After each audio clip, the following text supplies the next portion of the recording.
আসসালামু আলাইকুম। কৃষি বিশ্ববিদ্যালয়ে ভর্তি ইচ্ছুক শিক্ষার্থীরা, তোমাদের জন্য আমাদের ফ্রি ক্লাসের ধারাবাহিকতায় আজকে আমি তোমাদের জন্য নিয়ে এসেছি মৌলের পর্যাবৃত্ত ধর্ম ও রাসায়নিক বন্ধন এই চ্যাপ্টারের সুপার ফাইনাল সাজেশন ক্লাস।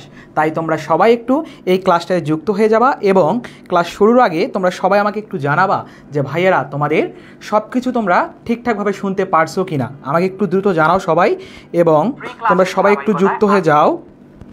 আমরা খুব দ্রুতই আমাদের কাঙ্ক্ষিত ক্লাসটা শুরু করব, তাই তোমরা দ্রুত একটু যুক্ত হয়ে যাও এবং সবাই একটু তোমাদের ফ্রেন্ডদেরকে একটু মেনশন করে জানিয়ে দাও।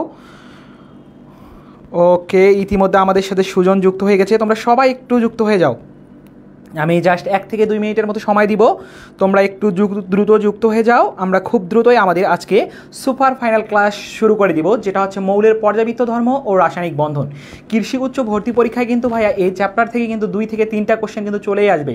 তাই সবাই একটু এই যে সাজেশনটা তোমরা ফলো করবা, এবং এই সাজেশন ফলো করার মাধ্যমেই কিন্তু তুমি তোমার কী করতে পারবা, 2 থেকে 3 মার্ক নিশ্চিত করতে পারবা। তাই সবাই একটু দ্রুত যুক্ত হয়ে যাও, একটু দ্রুত যুক্ত হয়ে যাও সবাই।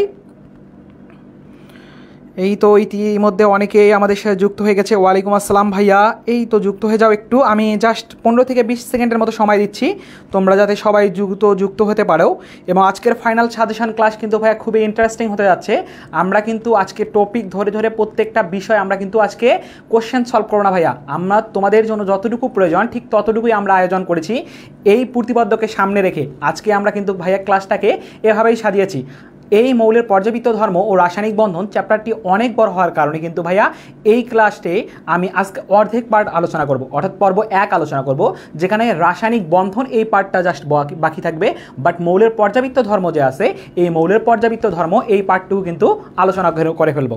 তাই সবাই একটু দ্রুত যুক্ত হয়ে যাও, আমরা খুব দ্রুতই ক্লাসটা শুরু করে দেব। এবং তোমরা যারা ইতিমধ্যে যুক্ত হয়ে গেছো তোমাদের সবাইকে আমন্ত্রণ, এবং তোমরা যারা নতুন যুক্ত হয়েছো তারা সবাই একটু কী করবা ভাইয়ারা, সবাই একটু তোমাদের ফ্রেন্ডদেরকে মেনশন করে দেবে এবং তোমরা ক্লাসটা একটু শেয়ার করে দাও। সবার কাছ থেকে শেয়ার ডান শুনতে চাই ভাইয়ারা। সবাই একটু দ্রুত যুক্ত হয়ে যাও, সবাই একটু শেয়ার করে দিবা। ওকে, এবং তোমরা যারা নতুন যুক্ত হয়েছো একটু তাদের জন্য হচ্ছে আমার একটু কথা, যে ভাইয়া তোমরা যারা এখনও আমাদের টেলিগ্রাম গ্রুপ অথবা মেসেঞ্জার গ্রুপে যারা যুক্ত এখনও হয় নাই তারা দ্রুতই যুক্ত হয়ে যাবা। এবং ভাইয়া আমরা এর আগে তোমাদের জন্য কিন্তু ফিজিক্স, কেমিস্ট্রি, ম্যাথ, বায়োলজি প্রত্যেকটা সাবজেক্টের কিন্তু কী করেছিলাম ভাইয়া, আমরা ক্লাস নিয়েছিলাম, যেখানে আমাদের অনেকগুলো কোশ্চেন সলভ করা হয়েছিল। এবং তোমাদের কৃষিগুচ্ছে আসার মতো এইরকম কোশ্চেনে কিন্তু আমরা কী করেছিলাম ভাইয়া, তোমাদের জন্য প্র্যাকটিস করাইছিলাম। তোমরা যারা এখন ওই ক্লাসগুলো করো নাই তারা অবশ্যই করতে পারো। আমি তোমাদের উদ্দেশ্যে একটু দেখাই দিতে চাই যে দেখো ভাইয়া, তোমরা জাস্ট কি করবা, এই যে আমাদের ফেসবুক পেজে যদি যাও, গিয়ে জাস্ট ভাইয়া একটু স্ক্রল করলেই ফিচার্ড অপশনের মধ্যে যদি যাও, তাহলে এইখানের মধ্যে হচ্ছে সম্পূর্ণ ফ্রিতেই কৃষি বিশ্ববিদ্যালয় ভর্তি প্রস্তুতির সবগুলো ক্লাস কিন্তু ভাই এখানে দেয়া আছে। তোমরা জাস্ট এখানে ক্লিক করলে এখানে আমাদের সবগুলো ক্লাসের লিঙ্ক এখানে দেওয়া আছে, ফিজিক্স, কেমিস্ট্রি, ম্যাথ, বায়োলজি। তাই ভাইয়া তোমরা এখান থেকে এই ক্লাসগুলো করে নিতে পারবা। ওকে ভাইয়া, তাহলে আমরা কথা না বাড়িয়ে আমরা আমাদের কাঙ্ক্ষিত ক্লাসে চলে যাই। সবাই একটু আমাকে জানাও যে ভাইয়া তোমরা সবাই যুক্ত হয়ে গেছো কিনা। তোমরা যদি সবাই যুক্ত হয়ে যাও আমরা খুব দ্রুতই আমাদের কাঙ্ক্ষিত ক্লাসটি শুরু করে দিব। এবং তোমরা একটু সবাই শেয়ার করে দিতে পারো ক্লাসটা, সবাই একটু ক্লাসটা শেয়ার করে দিবা। এবং এই ক্লাসটার ভাইয়া এতটাই ইম্পর্টেন্ট হতে যাচ্ছে তোমাদের জন্য যে ভাই এখান থেকে হু কমন কিন্তু তোমাদের কৃষি উচ্চ ভর্তি পরীক্ষায় চলে আসবে। তাই এই ক্লাসের স্লাইড পেতে তোমরা অবশ্যই কি করবা, আমাদের ফেসবুক পেজে নক করবা এবং ক্লাসটা শেয়ার করে দিবা অবশ্যই। ওকে ভাইয়া, দাগানো স্লাইড। ওকে আচ্ছা ভাইয়া, আমরা তাহলে শুরু করে দিচ্ছি। ভাইয়া তোমরা সবাই ক্লাসটা শুরু করার আগে কি করবা, একটু খাতা কলম নিয়ে বসে পড়বা। খাতা কলম নিয়ে একটু বসে পড়ো ভাইয়ারা, খাতা কলম নিয়ে একটু বসে পড়ো। ওকে, সবাই একটু ক্লাসটা শেয়ার করে দিবা এবং একটু খাতা কলম নিয়ে সবাই একটু বসে পড়ো। কারণ হচ্ছে কি ভাইয়া, আজকে আমরা কি করব, প্রত্যেকটা টপিক ধরে ধরে আলোচনা করব, এবং যেখানে আমি অনেক হিউজ অ্যামাউন্টের কী করবো ভাইয়া, ইনফরমেশন আজকে দেবো। তাই সবাই একটু খাতা কলম নিয়ে কী করবা, নোট করে ফেলবা। ওকে, মানে আমার সাথে সাথে একটু নোট করার ট্রাই করবা। বাট যখন কী করবা ভাইয়া, যে যখন এই দাগানো স্লাইডটা আমরা দিয়ে দেবো তখন আরও একটু কারেকশান করে নিবা। ওকে, একটু দেখো ভাইয়া। তাহলে ভাইয়া আমরা আমাদের প্রথম যে পার্টটা শুরু করব, অর্থাৎ আমরা আজকের এই ক্লাসের যে পার্টটা আলোচনা করব, এই পার্টের মধ্যে হচ্ছে কয়েকটা টপিক আছে। এই টপিকগুলো খুবই ইম্পর্টেন্ট, অর্থাৎ 100% ইম্পর্টেন্ট। এই টপিকগুলো আমি দেখাই দেবো একটু আগে। দেখো ভাই, সেটা হচ্ছে বিভিন্ন মৌলের পরিচিতি। 1 নম্বর যে টপিকটা আছে সেটা হচ্ছে বিভিন্ন মৌলের পরিচিতি।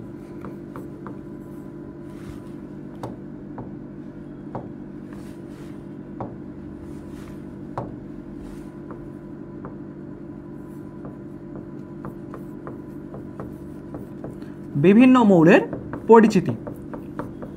যে ভাইয়া তোমার মৌলের পর্যাবৃত্ত ধর্মের মধ্যে অনেকগুলো মৌল দেওয়া আছে, অর্থাৎ 118টা মৌল দেওয়া আছে। আমরা সবাই জানি এই মৌলগুলোর মধ্যে কিছু কিছু মৌল আছে যাদের ক্যারেক্টারগুলো আমাদেরকে জানা লাগবে, কারণ এই ক্যারেক্টারগুলো থেকে আমাদের কি আসে ভাইয়া, এই টপিকটা থেকে আমাদের কোশ্চেন চলে আসে, যেটা ভাই একটা 3 স্টার টপিক তুমি বলতে পারো। এবং এখান থেকে ভাইয়া কোশ্চেন আসার চান্স অনেকখানি বেশি।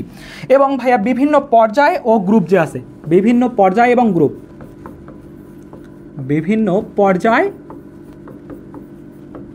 ও গ্রুপ, এটাও কিন্তু ভাইয়া মোস্ট ইম্পর্টেন্ট একটা তোমাদের টপিক। এবং ভাইয়া বিভিন্ন ব্লকভুক্ত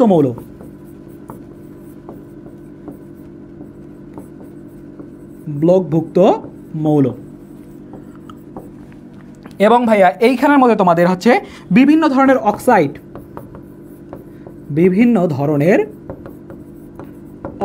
আছে। এই অক্সাইডগুলো কিন্তু খুবই ইম্পর্টেন্ট ভাইয়া। এইটা একবারে 5 স্টার দিতে পারো তোমরা, এটা 5 স্টার। ওকে। এবং ভাইয়া এইখানের মধ্যে আমরা যে বিষয়টা আরো আলোচনা করব সেটা হচ্ছে এরকম, যে মৌলের পর্যাবৃত্ত ধর্ম,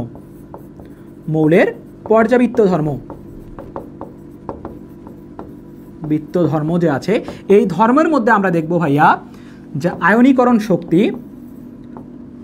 আমরা যেটাকে আইদ বলতে পারি, এই আইদ দিয়ে আমরা এই বিষয়টা মাথায় রাখতে পারি। এবং এর মধ্যে ভাই আমি আরেকটা টপিক আলোচনা করব, সেটা হচ্ছে গলনাঙ্ক, স্ফুটনাঙ্ক।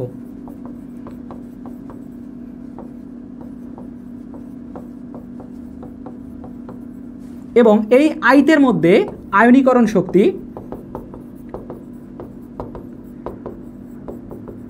তারপর হচ্ছে ইলেকট্রন আসক্তি, অর্থাৎ অন্যের প্রতি আকর্ষণ, বুঝতে পারছো? আর এটা হচ্ছে তড়িৎ ঋণাত্মকতা, অর্থাৎ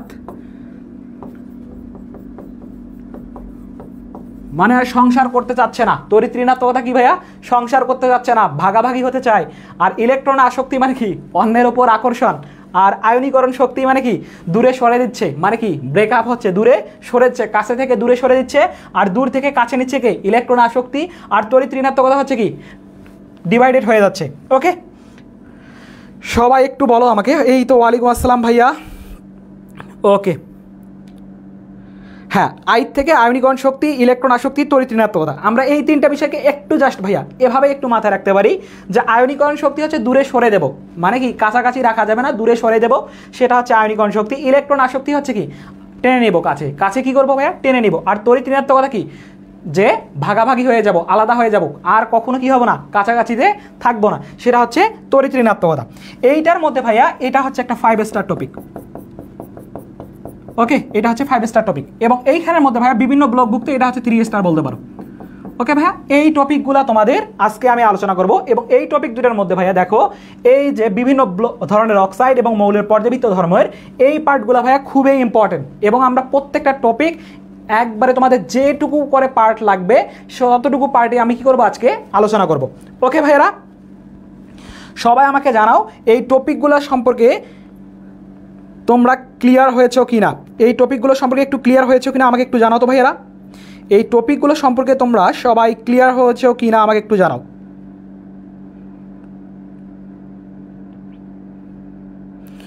সবাই আমাকে একটু জানাও। ওকে ভাইয়া, ধন্যবাদ। ওকে ভাইয়া, দেখো এইখানের মধ্যে ফার্স্ট অফ অল ভাইয়া, এই যে ভাইয়া তোমাদের জন্য কিন্তু আমরা ইতিমধ্যে হচ্ছে কি, যারা তোমরা শেষ মুহূর্তে পরীক্ষা দিচ্ছ, কৃষি গুচ্ছের পরীক্ষা দিবা, তাদের জন্য ভাইয়া কি করতে হবে? প্রচুর পরিমাণে এক্সাম দিতে হবে। আর এই এক্সামের জন্য আমরা ব্যবস্থা করেছি তোমাদের জন্য, এই এক্সাম ব্যাচ নিয়ে এসেছি, যেখানে ভাইয়া তোমাদের অধ্যায়ভিত্তিক পরীক্ষা থাকবে ভাইয়া 60টা, এবং পেপার ফাইনাল থাকবে 8টা, এবং সাবজেক্ট ফাইনাল থাকবে 5টা এবং মডেল টেস্ট থাকবে ভাইয়া 5টা, যেটা কৃষি উচ্চের অনুরূপ হবে। জাস্ট নামে মাত্র একটা মূল্যে ভাইয়া তোমাদের 100 টাকা মূল্যে এই কোর্সে তোমরা কি করতে পারো, এনরোল করতে পারো। এবং আমাদের এটার পরীক্ষা শুরু হয়ে যাবে 21 আগস্ট থেকে।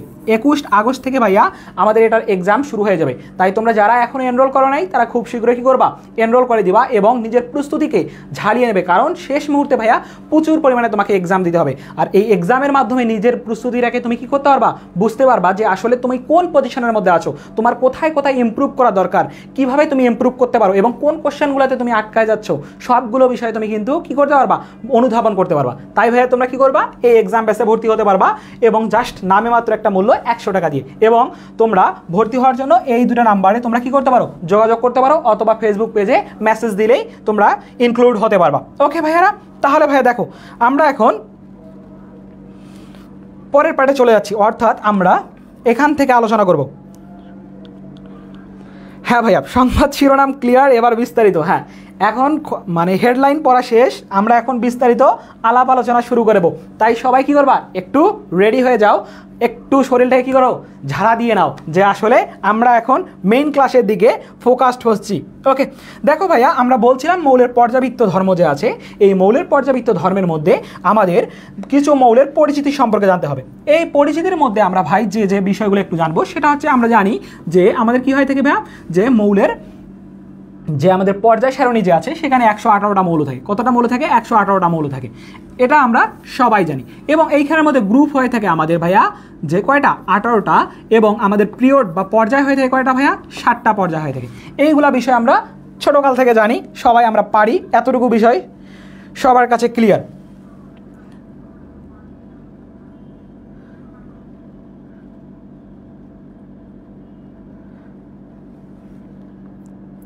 ওকে, দেখো এইখানের মধ্যে ভাইয়া আমাদের এইখানে যে বিষয়টা মাথায় রাখতে হবে সেটা হচ্ছে গ্রুপ 1 যে আছে, এই গ্রুপ 1-এর কিছু মৌল জানতে হবে এবং গ্রুপ 18-এর কিছু মৌল জানতে হবে। ওকে, এখন গ্রুপ 1-এর যে মৌলগুলো আছে সেটা আমরা কীভাবে মাথায় রাখতে পারি, যে হাই লিনাকে রুবি শেষে ফেলে দিয়েছে, অর্থাৎ হাইড্রোজেন, লিথিয়াম, সোডিয়াম, তারপর হচ্ছে পটাশিয়াম রুবেডিয়াম আর হচ্ছে কি সিজিয়াম, এই মৌলগুলো যে আছে ভাইয়া। এবং আমরা কি জানি যে গ্রুপ 18-এর কিছু মৌল রয়েছে, গ্রুপ 18-এর কিছু মৌল রয়েছে। আচ্ছা ভাইয়া, একটু ফোকাসিংয়ের জন্য প্রবলেম মেবি হয়েছিল, এখন সব কিছু আশা করি ক্লিয়ার আছে, এখন আশা করি সব কিছু ক্লিয়ার আছে। দেখো ভাইয়া, এইখানের মধ্যে কারো নাম কি হেনা আছে নাকি? ওকে, দেখো ভাইয়া, গ্রুপ 18-এর মৌলগুলো আমরা মাথায় রাখতে পারি এরকম, হেনা আর কারিনা ক্যাটনিন আবার না রে ভাইয়া, হেনা আর কারিনা জোশ রাধুনি, এ দিক থেকে আমরা মাথায় রাখতে পারি। বাট আমি এটাকে একটু খুব বেশি অ্যাপ্রোচ করি না, বাট এই যে আমি হিলিয়াম, নিয়ন, আর্গন, ক্রিপ্টন, জেনন, রেডন, ওকে, এইগুলো হচ্ছে আমাদের নিষ্ক্রিয় মৌল। যেমন এই মৌলটা হচ্ছে কি ভাই, আমাদের অধাতু। কি হয়ে থাকে ভাইয়া?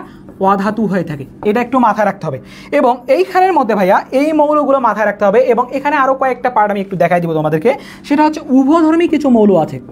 উভধর্মী অর্থাৎ অ্যাসিডিক এবং ক্ষারীয় দুই ধরনের ধর্ম প্রদর্শন করে থাকে, এ ধরনের কিছু মৌল আছে। এই মৌলগুলো একটু মাথায় রাখতে হবে। এই মৌলগুলোর মধ্যে রয়েছে জিঙ্ক, অ্যালুমিনিয়াম, টিন, এই যে লেড, এই মৌলগুলোর যে অক্সাইড আছে ভাইয়া, এই মৌলগুলোর অক্সাইড যে আছে, এই মৌলগুলো কী করতে হবে আমাদের, যে এই মৌলগুলোর অক্সাইড যে আছে, এই অক্সাইডগুলো কী হয়ে থাকে, উভধর্মী হয়ে থাকে। এই বিষয়টা একটু মাথার মধ্যে রাখতে হবে।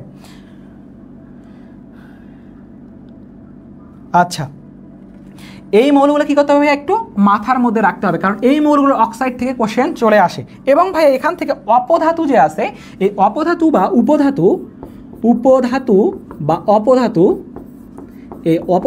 উপধাতু, এইগুলো একটু মাথায় রাখতে হবে। এই মাথায় রাখার বিষয়টা কি ভাইয়া, যে আমরা এইভাবে মাথায় রাখতে পারি, বড় ছেলে যেন আজ সব থেকে আতেল, এভাবেও মাথায় রাখতে পারি। অর্থাৎ হচ্ছে কি, বড় থেকে হচ্ছে বোরন, বড় ছেলে যেন আজ সব থেকে, এটা মাথায় রাখলেই হয়ে যায়। বড়তে হচ্ছে বোরন, ছেলেতে হচ্ছে সিলিকন, বড় ছেলে, জেনো জার্মেনিয়াম, আজতে হচ্ছে আর্সেনিক, সবতে হচ্ছে অ্যান্টিমনি, টেলোরিয়াম। ওকে, 6টা মৌল, 1 2 3 4 5 6, এই 6টা মৌল হচ্ছে কি ভাইয়া অপধাতু বা উপধাতু আমরা বলতে পারি। এখন এখান থেকে আরও কিছু মৌল একটু জানা লাগবে তোমাকে, সেটা হচ্ছে ভাই মুদ্রা ধাতু যে মৌলগুলো আছে, এই মুদ্রা ধাতু সম্পর্কে একটু তোমার আইডিয়া থাকতে হবে। যে ভাইয়া কয়েন মৌল যেগুলোকে বলা থাকে মুদ্রা ধাতু, এই মুদ্রা ধাতুর মধ্যে রয়েছে কপার, সিলভার, আর রয়েছে কি ভাইয়া গোল্ড বা অরাম আমরা যেটাকে বলি, এইগুলো হচ্ছে মুদ্রা ধাতু। এই মুদ্রা ধাতু সম্পর্কে একটু তোমার আইডিয়া থাকতে হবে। এবং অভিজাত যে ধাতু আছে ভাইয়া, এই অভিজাত ধাতুগুলো একটু মাথায় রাখতে হবে। অভিজাত ধাতুর মধ্যে রয়েছে তোমার কি কি ভাইয়া? অভিজাত ধাতুর মধ্যে রয়েছে তোমাদের সিলভার, অরাম আর হচ্ছে কি প্লাটিনাম। সিলভার, অরাম এবং হচ্ছে প্লাটিনাম। সিলভার, অরাম আর হচ্ছে প্লাটিনাম, এই মৌলগুলো হচ্ছে কি ভাইয়া অভিজাত মৌল বলা হয় থাকে। এই মৌলগুলো একটু কী করতে হবে? মাথায় রাখতে হবে তোমাদেরকে। এই মৌলগুলো যদি একটু মাথায় রাখতে পারো তাহলে ভাইয়া কি হয়ে যাবে, মৌলের পরিচিতি সম্পর্কে তুমি মোটামুটি একটা ধারণা পেয়ে যাবা। অর্থাৎ ওকে, সবাই একটু আমাকে বলো যে এতটুকু পার্ট পর্যন্ত তোমরা সবাই বুঝতে পারছো কি না? এতটুকু পার্ট পর্যন্ত তোমরা সবাই বুঝতে পারছো কি না? অর্থাৎ এইগুলা বৈশিষ্ট্য একটু তোমাকে কি করতে হবে ভাইয়া মাথার মধ্যে রাখতে হবে। অর্থাৎ কোন মৌলটা কীরকম হচ্ছে এইখানে একটু এই বিষয়গুলো ধারণা তোমার থাকা লাগবে।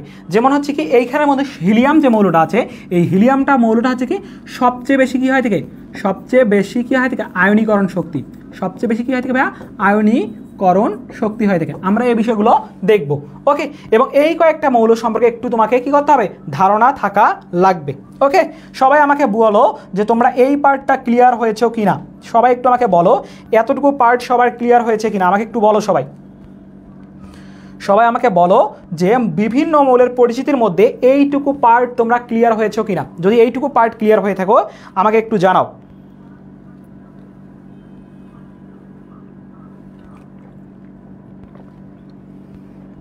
সবাই একটু আমাকে বলো যে ভাইয়া ক্লিয়ার কি না, সবাই একটু আমাকে জানাও।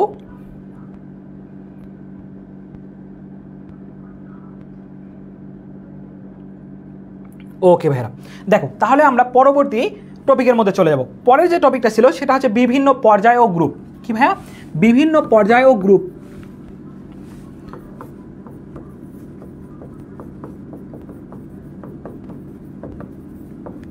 এই বিভিন্ন পর্যায় এবং গ্রুপের মধ্যে দেখো ভাইয়া এইখানের মধ্যে কিছু কিছু গ্রুপ রয়েছে এবং কিছু কিছু পর্যায় রয়েছে যেগুলো কি হয়ে থাকে ভাইয়া বিভিন্নভাবে এই কোশ্চেনগুলো চলে আসে। দেখো যেমন হচ্ছে কি আমরা জানি গ্রুপ হয়ে থাকে কয়টা? 18টা, বাট এখানে পর্যায় হয়ে থাকে কয়টা? যে 60টা পর্যায় হয়ে থাকে। এখন এই যে কিছু কিছু পর্যায় রয়েছে যেমন হচ্ছে কি অতি ক্ষুদ্র পর্যায়, অতি ক্ষুদ্র পর্যায়। এই অতি ক্ষুদ্র পর্যায় কোনটা ভাইয়া? যে গ্রুপ পর্যায় 1কে বলা হয় থেকে অতি ক্ষুদ্র পর্যায় বলা হয় থেকে। এবং এইখানের মধ্যে তোমাদের যে আদর্শ যে গ্রুপ পর্যায় রয়েছে এই আদর্শ পর্যায়, এই আদর্শ পর্যায় হচ্ছে কি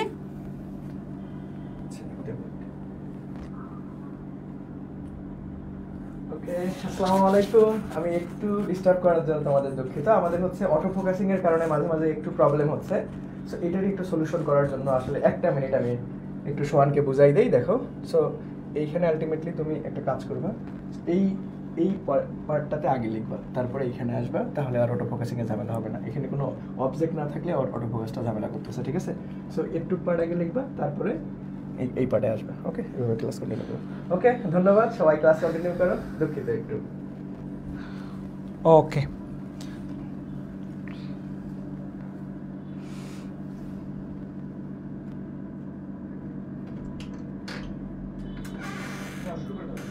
ওকে দেখো ভাইয়া এখানে আমরা যে বিষয়টা দেখছিলাম সেটা হচ্ছে কি আদর্শ পর্যায় যে আছে এই আদর্শ পর্যায়টা আমরা লক্ষ্য করতেছিলাম যে আদর্শ পর্যায় কি কি হয় থেকে ভাইয়া? যে আদর্শ পর্যায় হয় থেকে 4 এবং 5 নাম্বার যে আছে এই 4 এবং 5 নাম্বার পর্যায়টাকে বলা থেকে আদর্শ পর্যায় বলা হয় থেকে। কি বলা হয় থেকে? আদর্শ পর্যায় বলা হয় থেকে। এবং ভাইয়া 2 এবং 3 যে পর্যায়টা আছে এটাকে বলা হয় থেকে কি? যে ক্ষুদ্র পর্যায় বলা হয় থেকে। কি বলা হয় থেকে? ক্ষুদ্র পর্যায় বলা হয়ে থাকে। ওকে, অ্যান্ড দেন এইখানের মধ্যে ভাইয়া তোমার 6 এবং 7 যে পর্যায়টা আছে সেটাকে বলা থাকে অতি দীর্ঘ পর্যায় বলা হয় থাকে। অতি দীর্ঘ পর্যায় বলা হয় থাকে। এই পর্যায় সম্পর্কে এতটুকু ধারণা তোমার থাকলেই এনাফ, আর কিছু লাগবে না। এখন ভাই এইখানের মধ্যে গ্রুপ 1 যে আছে, এই গ্রুপ 1টাকে বলা হয় থেকে ক্ষার ধাতু। কি বলা হয় থেকে ভাইয়া? ক্ষার ধাতু বলা হয় থেকে। এবং গ্রুপ 2 যে আছে, গ্রুপ 2টা কি বলা হয় থেকে? যে মৃৎ ক্ষার ধাতু বলা হয় থেকে। মৃৎ ক্ষার ধাতু বলা হয় থেকে। ওকে, মৃৎ ক্ষার ধাতু বলা হয় থেকে। এবং গ্রুপ তোমার হচ্ছে কি ভাইয়া 15 যে আছে, এই গ্রুপ 15টাকে বলা হয় থেকে নিকটোজেন। নিকটোজেন বা শ্বাসরোধকারী গ্রুপও বলা হয় থেকে। গ্রুপ 16কে বলা হয় থেকে চালকোজেন বা আকরিক। চালকোজেন বা আকরিক উৎপাদনকারী গ্রুপ বলা হয় থেকে। নিকটোজেন বা শ্বাসরোধকারী। ওকে, এখন এইখানের মধ্যে গ্রুপ 16 এর যে মৌলগুলো আছে, এই 16 এর মৌলগুলো সম্পর্কে একটু জানা লাগবে, কারণ তোমাদের কোশ্চেন চলে আসতে পারে ভাই যে চালকোজেন বা আকরিক গ্রুপের মৌল কোনটি, এভাবে কিন্তু চলে আসতে পারে। চালকোজেনের মৌলগুলো হচ্ছে OSSC-তে পড়ে, SSC-তে পড়ে। ওকে, অর্থাৎ হচ্ছে কি ভাইয়া? যে অক্সিজেন, সালফার, সেলেনিয়াম, টেলেরিয়াম আর হচ্ছে কি পোলেনিয়াম। আর নিকটোজেন হচ্ছে কি আমাদের শ্বাসরোধকারী গ্রুপ, অর্থাৎ নাইট্রোজেন যে মৌলগুলো আছে, এই নাইট্রোজেন গ্রুপের মৌলগুলো হচ্ছে কি আমাদের শ্বাসরোধকারী গ্রুপ এর মৌল হয়ে থাকে। আশা করি সবাই এতটুকু পার্ট মতো ক্লিয়ার হয়ে গেছো। সবাই একটু আমাকে জানাও এতটুকু পার্ট সবার ক্লিয়ার হয়েছে কিনা। সবাই আমাকে একটু বলো যে এতটুকু পার্ট সবার ক্লিয়ার হয়েছে কিনা।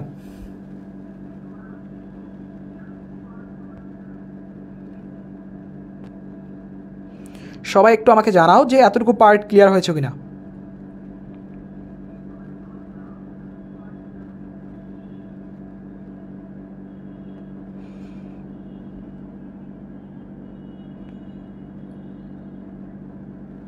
ওকে ভাইরা, তাহলে আমাদের বিভিন্ন গ্রুপ এবং পর্যায়ের মধ্যে যে বিষয়গুলো একটু জানা থাকা দরকার ছিল, আমি সেগুলো বিষয় কিন্তু তোমাদের এখানে আলোচনা করে দিয়েছি। ওকে, এবং এইখানের মধ্যে আরেকটা গ্রুপ একটু মাথায় নিবা, সেটা হচ্ছে গ্রুপ 18 যে আছে।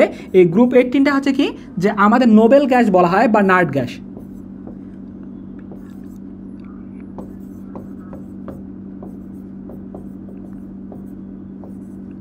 যেটাকে আমরা কি বলে থাকি ভাই? আতেল। যেমন কিছু কিছু পোলাপান থাকে কি আতেলের মতো, আমি তোমাদেরকে আবার আতেল বলতেছি না, যারা হচ্ছে কি আতেলের মতো, মানে কি যারা হচ্ছে কি ভাই, যা সব সময় পড়াশোনা বা একটা বিষয়ের মধ্যে কি থাকে সব সময় আবদ্ধ থাকে, তাদেরকে আমরা কি বলে থাকি? আতেল বলে থাকি, বা কি বলে থাকে? নার্ড গ্যাস বা নার্ড এরকম বলা হয়ে থাকে। বা নিষ্ক্রিয়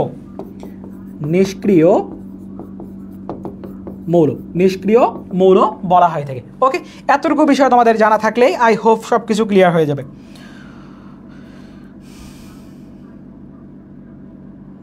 ওকে ভাইরা,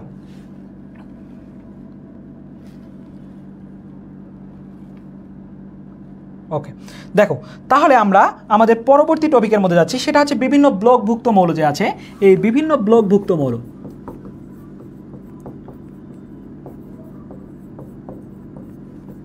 বিভিন্ন ব্লকভুক্ত মৌলের মধ্যে আমরা জানি কি যে কোনো একটা মৌলের ইলেকট্রন বিন্যাসের ক্ষেত্রে যদি আমরা কি করে থাকি,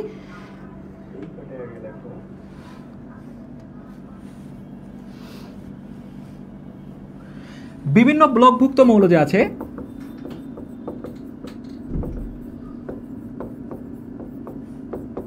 এই বিভিন্ন ব্লকভুক্ত মৌলগুলো যে আছে, এই বিভিন্ন ব্লকভুক্ত মৌলগুলোর মধ্যে আমরা কি করব ভাইয়া? যে যদি ইলেকট্রন বিন্যাস করা হয় থাকে, ইলেকট্রন বিন্যাসের পর যদি কি হয়ে থাকে, যে সর্বশেষ ইলেকট্রনটা কি হয়ে থাকে, যে শক্তি স্তরের মধ্যে যাবে, অর্থাৎ শক্তি স্তর বলতে যে ব্লকের মধ্যে যাবে, অর্থাৎ আমরা ব্লক জানি কি কি ভাইয়া? S P D F। এখন এই ব্লকগুলোর মধ্যে যেটাতে সর্বশেষ কি হবে, ইলেকট্রন পৌঁছাবে, সেটাতে কি হবে ভাইয়া? ওই ব্লকভুক্ত মৌল হবে। যেমন S ব্লকভুক্ত মৌল হচ্ছে কয়টা আমাদের? 14টা। এবং P ব্লকভুক্ত হচ্ছে 36টা, D হচ্ছে কি ভাইয়া? 41টা, এবং F হচ্ছে 27টা। এই কয়টা ব্লক নিয়ে কি হয় থাকে ভাইয়া? আমাদের টোটাল 100 কি হয় থাকে? 18টা মৌল তৈরি হয়েছে। এখন ভাই এই ব্লকভুক্ত মৌলগুলোর মধ্যে আমাদের কিছু কিছু জিনিস একটু আইডেন্টিফাই থাকা লাগবে, এবং তার মধ্যে ভাই কি হচ্ছে? D ব্লকভুক্ত যে মৌলরা আছে, এই D ব্লকভুক্ত মৌলগুলোর আমাদের বেশিরভাগ ক্ষেত্রে কি করতে হবে? আলোচনা করতে হবে। ওকে, আচ্ছা, তোমরা অনেকেই জানাচ্ছ যে আসলে কোন ব্লকের মধ্যে কতটা মৌল আছে। ওকে, ধন্যবাদ। দেখো ভাইয়ারা, তাহলে এইখানের মধ্যে দেখো, এই যে এফ ব্লকভুক্ত যে মৌলগুলো আছে, এইগুলোকে বলা হয় থেকে অন্ত অবস্থানান্তর ধাতু বলা থাকে। এই এফ ব্লকভুক্ত মৌলগুলো কি বলা থাকে ভাইয়া? অন্ত অবস্থানান্তর ধাতু।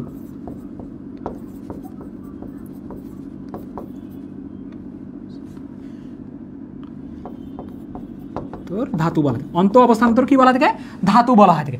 এখন ভাই এই যে অন্ত অবস্থানান্তর ধাতু এবং ডি ব্লকভুক্ত যে মৌলগুলো আছে এগুলোকে বলা থাকে উৎকৃষ্ট ধাতু। কি বলা হয় থাকে, উৎকৃষ্ট ধাতু।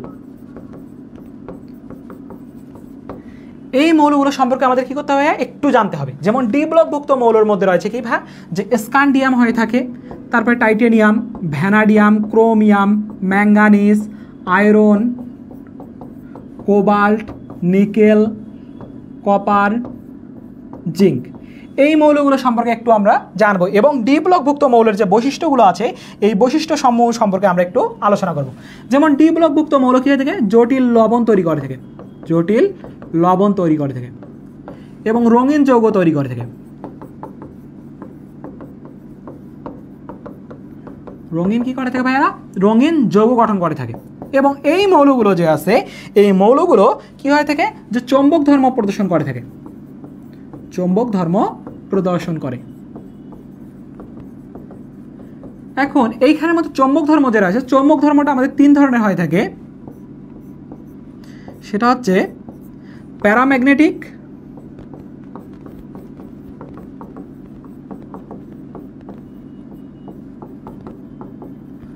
ডায়াম্যাগনেটিক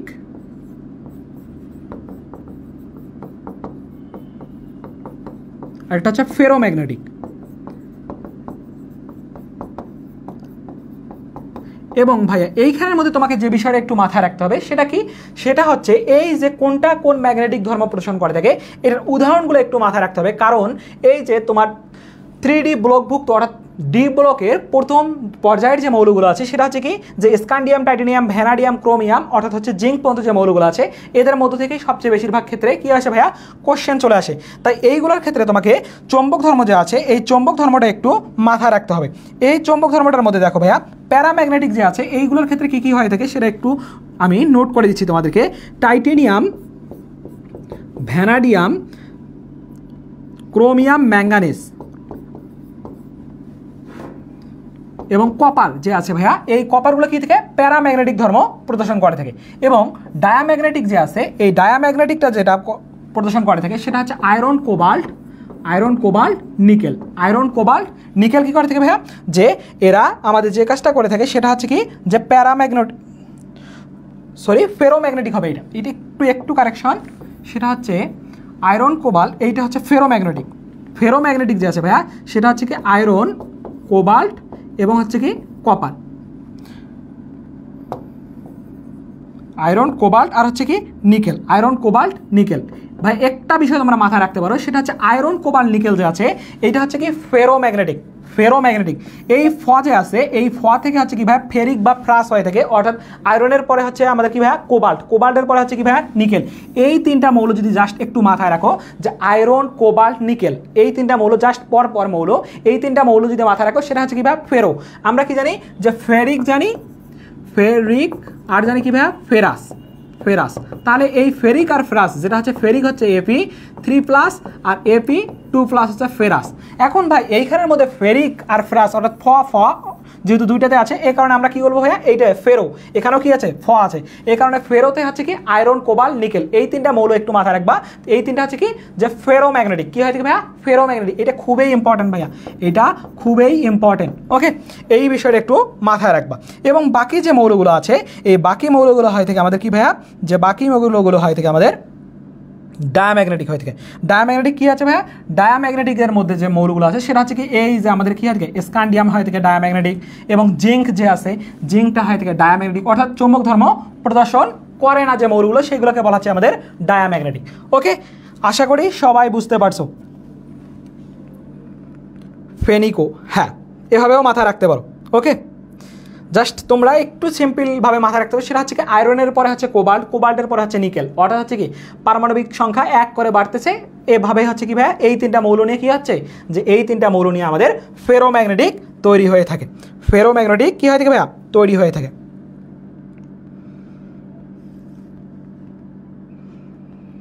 ওকে, সবাই একটু আমাকে জানাও যে এবার সবার ক্লিয়ার কিনা। এবং ভাইয়া জিঙ্ক এবং ক্যাডমিয়াম যে আছে, জিঙ্ক এবং কি হচ্ছে জিঙ্ক এবং ক্যাডমিয়াম যে মৌলরা আছে এই দুটা মৌল কী করে না ভাইয়া, যে একাধিক যোজ্যতা প্রদর্শন করে না, একাধিক যোজ্যতা প্রদর্শন করে না।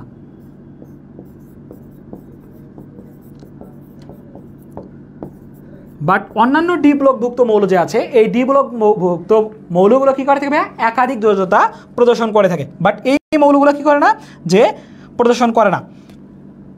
ওকে, সবাই একটু আমাকে বলো। এবং ডায়াম্যাগনেটিকের মধ্যে ভাইয়া তোমার এখানে টাইটেনিয়াম 4+ এবং কপারও হতে পারে। টাইটেনিয়াম 4+ এবং ভাইয়া কপার আয়ন যে আছে, এই কপার আয়নটা কী হয় থেকে ভাইয়া আমাদের ডায়াম্যাগনেটিক হয়ে থাকে। কী হয় থেকে, ডায়াম্যাগনেটিক হতে পারে, কারণ এরা কী করে না, যে এদের মধ্যে চৌম্বক ধর্ম লক্ষ্য করা যায় না, কারণ স্টেবল পজিশনের মধ্যে চলে যায়, অর্থাৎ কী হয় থেকে স্থিতিশীলতা অর্জন করতে চায়। যেমন সবাই মানুষ এই দুনিয়ার মধ্যে কী হতে চায়, স্থিতিশীলতা অর্জন করতে চায়। ঠিক এরকম ভাইয়া এই মৌল দুটাও কী হয় থেকে, স্থিতিশীল হয়ে যায়। যেমন সবাই এই দুনিয়ার মধ্যে আমরা কী হতে পারি, যাই এস্টাবলিশ হতে চাই না, ঠিক এরকম এই দুটা মৌল বা কোনো একটা মৌল যখন এস্টাবলিশ হয়ে যায়, মানে কি তার সর্বোচ্চ পরিমাণ, মনে করো তোমার ভাই প্রয়োজন 10 কোটি টাকা, 10 কোটি টাকা তোমার প্রয়োজন। এখন ভাই যদি তোমার টার্গেট হয়ে থাকে এইটা, তুমি যদি সেটা ফুলফিল করে থাকো, তাহলে তোমার কি হচ্ছে, তুমি স্টেবল হয়ে যাচ্ছ, তুমি আর ইনকাম করতে চাবা না, এরকম বিষয়টা। বাট এইটা কিন্তু মানুষ এরকমটা না, মানুষের যত হয় তত আরও বেশি পরিমাণে কী থাকে ভাইয়া, চাইতে থাকে, কারণ তার চাহিদার কখনো শেষ হয় না, চাহিদা একটার পর একটা বাড়তেই থাকে, এটা মানুষের নেচার। ওকে,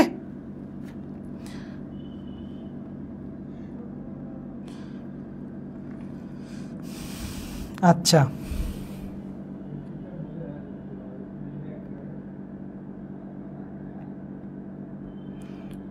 ওকে, সবাই আমাকে বলো একটু এই টপিকটা সবাই ক্লিয়ার হয়েছে কিনা, সবাই একটু আমাকে বলো এই টপিকটা সবাই ক্লিয়ার হয়েছে কিনা।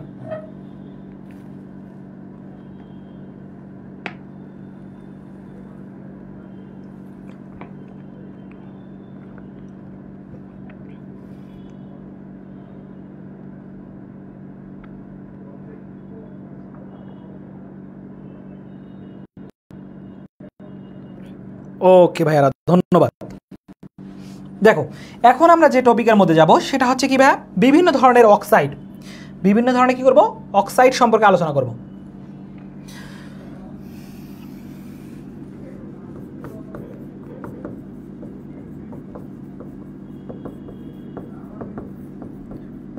বা এইখানের মধ্যে আমরা বিভিন্ন ধরনের অক্সাইড যে আছে এই অক্সাইডগুলো কোনটা কীরকম হয়ে থাকে সে বিষয়টা আলোচনা করব। এবং তার আগে তোমাদেরকে কিছু বিষয় একটু জানতে হবে, সেটা হচ্ছে পর্যায় এবং গ্রুপ ভিত্তিক কিছু সম্পর্ক আছে।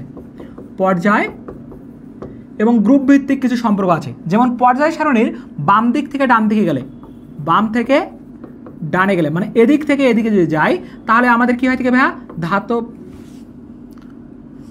অম্লত্ব বৃদ্ধি পায়, অম্লত্ব বৃদ্ধি পায়।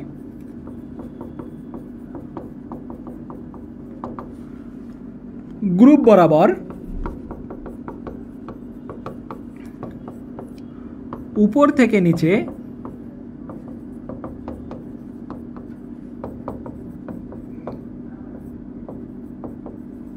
অম্লধর্ম হ্রাস পায়।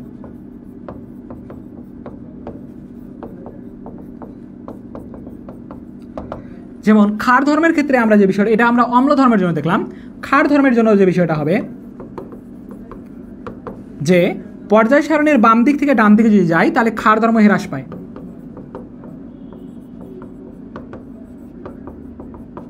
উপর থেকে নিচে দিয়ে গেলে আমাদের কি হবে ভাইয়া, বৃদ্ধি পায়। ভাইয়া বিষয়টাকে একবারে একটা সিম্পল কথার মাধ্যমে আমরা মাথায় রাখতে পারি, সেটা হচ্ছে কি যে অধাতুর অক্সাইড, অক্সাইড অম্লধর্মী।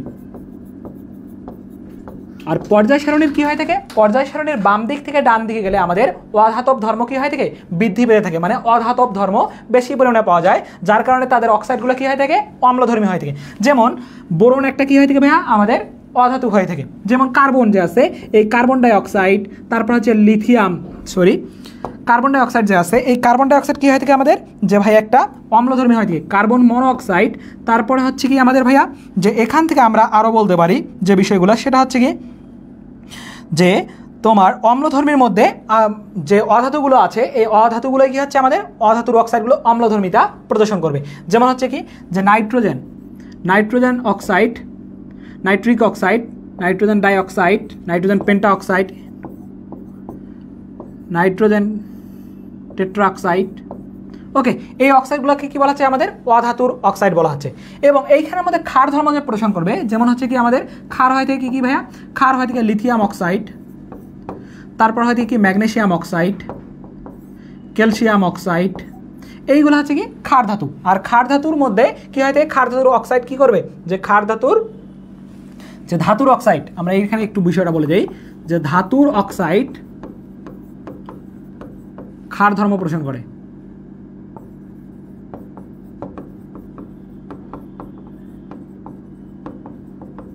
ধাতুর অক্সাইড কী করে থাকে, ক্ষার ধর্ম প্রদর্শন করে থাকে। এইগুলা বিষয় একটু মাথায় রাখতে হবে তোমাদেরকে।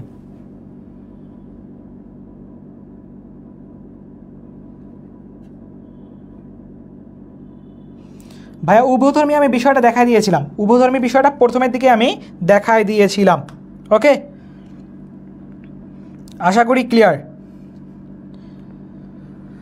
যেমন এখান থেকে অধাতুর অক্সাইড সিলিকন ডাইঅক্সাইড হয়ে থাকে, তারপরে হয় থেকে সালফার ট্রাইঅক্সাইডও হয়ে থাকে, তারপর ফসফরাস পেন্টা অক্সাইড, এইগুলো হচ্ছে কি ভাই আমাদের অধাতুর অক্সাইড। অর্থাৎ অধাতু যেগুলোতে থাকবে এগুলোর অক্সাইডটা হচ্ছে কি আমাদের ভাইয়া, যে এগুলোর অক্সাইডটা হচ্ছে আমাদের অম্লীয় হবে।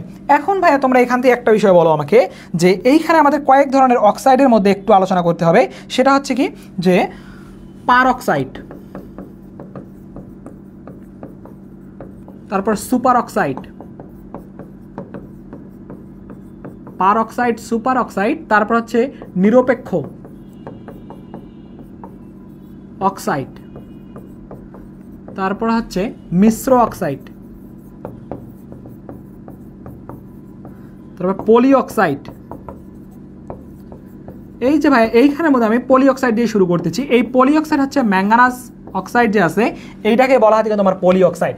এবং পার অক্সাইডের কি হবে ভাইয়া, যে এর জারণ মান হবে -1, যেটা হচ্ছে কি আমাদের, যে এইটাকে আমরা বলি সোডিয়াম অক্সাইড যে আছে, এই সোডিয়াম অক্সাইডটাকে বলা হয় কি আমাদের ভাইয়া পার অক্সাইড বলা থেকে। সোডিয়াম অক্সাইড Na2O2 এটা হচ্ছে কি আমাদের যে বলা হয় থেকে পার অক্সাইডের উদাহরণ। কিসের উদাহরণ ভাইয়া, পার অক্সাইডের উদাহরণ বলা হয় থেকে। সুপার অক্সাইডের ক্ষেত্রে কী হয় থেকে, জারণ মান হবে -1/2। কী হবে ভাইয়া, জারণ মান হবে -1/2, যেটার উদাহরণ হচ্ছে KO2 পটাশিয়াম অক্সাইডকে বলা থেকে আমাদের কি বলা হবে ভাইয়া, সুপার অক্সাইড বলা হবে। এবং নিরপেক্ষ অক্সাইডে নর্মালি আমাদের কার্বন ডাই অক্সাইডের মধ্যে অক্সিজেন থাকে কয়টা ভাইয়া, 2টা, বাট এইখানের মধ্যে যদি কি থাকে, একটা মাত্র অক্সিজেন থাকে, সেটাকে বলবো আমরা নিরপেক্ষ অক্সাইড। যেমন কার্বন মনোক্সাইড এবং নাইট্রিক অক্সাইড যে আছে, এই দুটাকে বলা হচ্ছে কি ভাইয়া আমাদের নিরপেক্ষ অক্সাইড বলা থাকে। এবং এইখানের মধ্যে মিশ্র অক্সাইড যে আছে, যেমন হচ্ছে ফেরাস SO4, এই ফেরাস সালফেট যে আছে, এইগুলোকে বলা হচ্ছে কি আমাদের কি ভাইয়া, মিশ্র অক্সাইড আমরা বলতে পারি। ওকে, এই তো অনেক ইতিমধ্যেই দিয়ে দিয়েছো। ওকে, ধন্যবাদ। ওকে, হ্যাঁ ভাইয়া, নিরপেক্ষ মানে কি, একটা মাত্র অক্সিজেন থাকবে। কি থাকবে, একটা মাত্র অক্সিজেন থাকবে, সেটা হচ্ছে নিরপেক্ষ। ওকে, এই তো আমাদের হচ্ছে আদ্রিজা দেবনাথ বলেছে। ওকে ভাইয়া, ধন্যবাদ।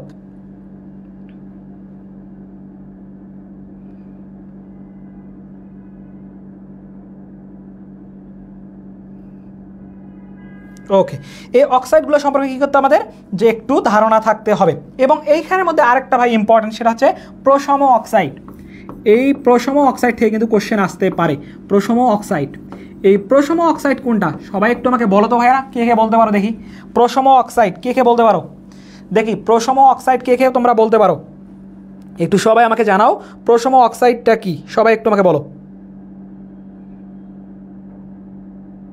সবাই একটু আমাকে বলো যে প্রশম অক্সাইড, সবাই একটু দ্রুত বলো।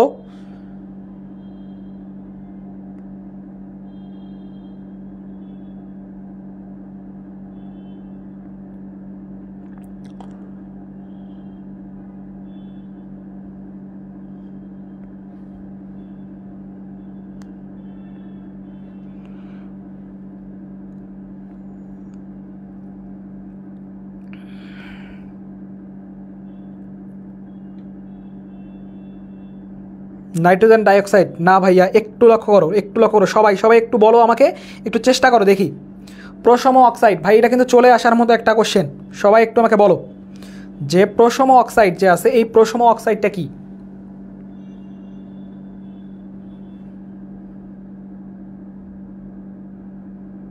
দেখো ভাইয়া, প্রশম অক্সাইড হচ্ছে তোমার যে বিষয়টা হয়ে থাকে সেটা কি ভাইয়া, যে প্রশম অক্সাইড হয়ে থাকে আমাদের ডাইফ্লোরাইড অক্সাইড যে আছে, ডাইফ্লোরাইড অক্সাইডকে বলা হয় থেকে আমাদের প্রশম অক্সাইড। প্রশম অক্সাইড বলা হয় থেকে ডাইফ্লোরাইড অক্সাইডকে বলা হয় থেকে, অর্থাৎ বা ফ্লোরিন অক্সাইডকে বলা হয় থেকে আমাদের কি ভাইয়া প্রশম অক্সাইড বলা হয় থেকে। সবাই একটু বলো সবাই ক্লিয়ার কিনা, সবাই একটু আমাকে বলো যে সবাই ক্লিয়ার কিনা, প্রশম অক্সাইড সম্পর্কে সবাই ক্লিয়ার কিনা, সবাই একটু আমাকে বলো। যেমন ভাই এইখানে একটা বিষয় লক্ষ্য করো, সিলিকন ডাইঅক্সাইড যে আছে, তারপরে ফসফরাস পেন্টা অক্সাইড আছে, অ্যান্ড দেন এখানের মধ্যে সালফার ট্রাইঅক্সাইড আছে এবং ডাইক্লোরো হেপ্টা অক্সাইড আছে। এখন ভাইয়া তোমরা আমাকে বলো এইখানের মধ্যে এইগুলো সবগুলো অ্যাসিড নাকি ক্ষার? এই সবগুলো অ্যাসিড নাকি ক্ষার? Acid or base? Acid or base? একটু আমাকে সবাই জানাও তো দেখি, সবাই আমাকে একটু জানাও তো, অ্যাসিড অর বেস? এগুলো অ্যাসিড নাকি বেজ? একটু সবাই আমাকে বলো যে এগুলো অ্যাসিড নাকি বেজ? সবাই একটু আমাকে বলো যে এগুলো অ্যাসিড নাকি বেজ, মানে আমাদের অ্যাসিড নাকি ক্ষার? একটু সবাই বলো।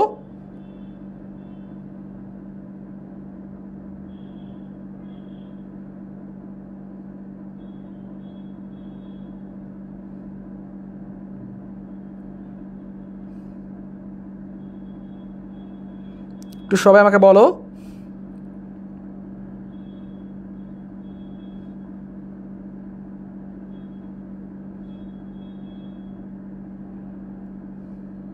আচ্ছা, এই তো অনেকেই বলে দিয়েছো যে ভাইয়া অ্যাসিড। আচ্ছা, carbon monoxide, nitrogen, nitric oxide. আরে ভাইয়া দেখো, এই যে ভাই আমি কিছুক্ষণ আগে কি বলছি, দেখো শুভঙ্করের ফাঁকির মধ্যে দুই একজন কিন্তু পড়ে গেছো। এই যে ভাইয়া সিলিকন কি বলছিলাম, অধাতু। কারণ হচ্ছে কি গ্রুপ বা ব্লক আমরা যেটা বলি, ব্লক হচ্ছে কি ভাইয়া পি ব্লকভুক্ত মৌলগুলো অধিকাংশই কী হয়ে থাকে আমাদের ভাইয়া, পি ব্লকভুক্ত মৌলগুলো কী হয়ে থাকে যে আমাদের অধাতু হয়ে থাকে। ওকে, এই মৌলগুলোর মধ্যে রয়েছে সিলিকন, ফসফরাস, সালফার, ক্লোরিন, এইগুলো হচ্ছে কি আমাদের ভাইয়া অধাতু। কী হয়ে থাকে ভাইয়া? এগুলো হয়ে থাকে অধাতু। এটাও অধাতু, এটাও অধাতু, এটাও অধাতু, এটাও অধাতু। আর অধাতুর অক্সাইড কী হবে? অম্লধর্মী হবে, যার কারণে এটা কী হবে ভাইয়া আমাদের অ্যাসিড হবে। এখন এই অ্যাসিডগুলোর মধ্যে মনে করো ভাইয়া তোমাকে বলছে নিচের কোন অ্যাসিডটি শক্তিশালী, কোন অ্যাসিডটা সবচেয়ে বেশি পরিমাণে শক্তিশালী, অর্থাৎ অক্সাইডের মধ্যে কোন অ্যাসিডটা সবচেয়ে বেশি পরিমাণে শক্তিশালী। সবাই একটু আমাকে আনসার দাও তো ভাইয়ারা, যে নিচের কোন অ্যাসিডটা সবচেয়ে বেশি শক্তিশালী? সবাই একটু আমাকে বলো নিচের কোন অ্যাসিডটা সবচেয়ে বেশি পরিমাণে শক্তিশালী? সবাই একটু আমাকে বলো নিচের কোন অ্যাসিডটা সবচেয়ে বেশি পরিমাণে শক্তিশালী হয়ে থাকে?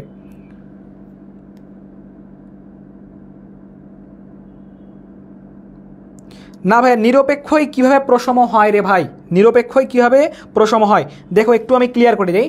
নিরপেক্ষ হচ্ছে কি যেটা অ্যাসিডিক এবং ক্ষারীয় তোমাদের কি করবে, যে নিউট্রালাইজড অবস্থায় থাকবে, বা নিরপেক্ষ আমরা যেটাকে বলি, এই নিরপেক্ষ হচ্ছে কি প্রশম। বাট আমরা বলতে পারি দুটাই সেম জিনিস। প্রশমর ক্ষেত্রে যে শর্তটা থাকে সেটা হচ্ছে কি ভাইয়া, যে 1 মোল, মানে কেমিস্ট্রির ক্ষেত্রে প্রশমর ক্ষেত্রে কি হয় যে আমাদের 1 মোল পানি বের হতে হবে। প্রশম মানে কি হবে ভাইয়া? পানি বের করতে হবে। পানি যদি বের করতে না পারে তাহলে আমরা সেটাকে প্রশম বলতে পারবো না। ওকে ওকে, অনেকেই আনসার দিয়ে দিয়েছ। হ্যাঁ ভাইয়া, এইখানের মধ্যে কী হবে যে এই যে ডাইক্লোরো হেপ্টা অক্সাইড যে আছে, এইটা আমাদের কী হবে সবচেয়ে বেশি পরিমাণে কী হবে অম্লধর্মিতা প্রদর্শন করবে। কারণ কি ভাইয়া?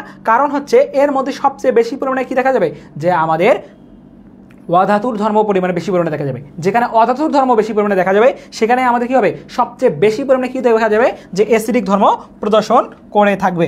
ওকে, সবাই আশা করি এই বিষয়টা ক্লিয়ার হয়ে গেছো, সবাই আশা করি এই বিষয়টা ক্লিয়ার হয়ে গেছো। এবং যারা যারা আনসার করছো তোমাদের সবাইকে অসংখ্য ধন্যবাদ।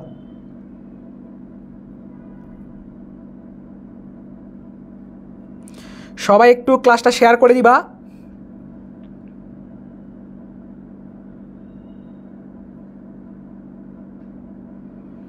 ওকে ভাইরা, দেখো আমরা এখন যে বিষয়টার মধ্যে যাব সেটা হচ্ছে কি ভাইয়া, মৌলের পর্যাবৃত্ত ধর্ম ও রাসায়নিক বন্ধন।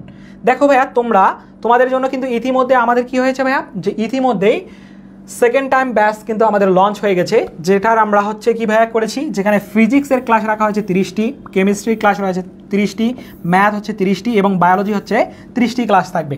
এবং যেখানে ভাইয়া আমরা কি করেছি যে এখানের আমাদের ক্লাস মেনলি স্টার্ট হবে কবে থেকে ভাইয়া, ক্লাস স্টার্ট হবে কৃষি উচ্চ ভর্তি পরীক্ষার পর থেকে আমাদের ক্লাস স্টার্ট হয়ে যাবে। এবং কোর্স ফি রাখা হচ্ছে 1750 টাকা। তোমরা চাইলেই খুব দ্রুতই কী করতে পারো, এই আমাদের প্রতিশ্রুতি 1.0-তে তোমরা যুক্ত হতে পারো। ওকে, এবং সেখান থেকে তোমরা 100% তোমরা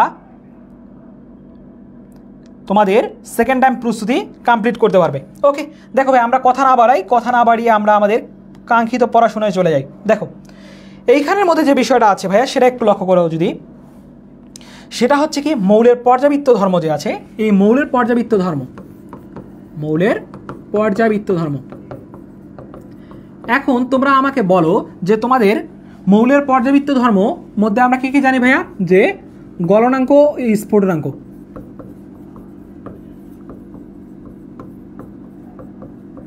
আমরা জানি কি ভাইয়া, যে আয়নীকরণ শক্তি,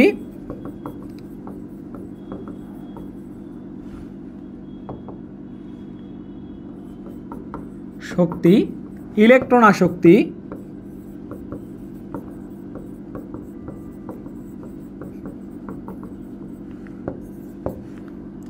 তড়িৎ ঋণাত্মকতা।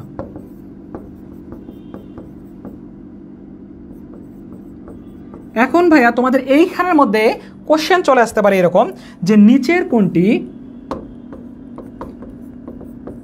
নিচের কোনটি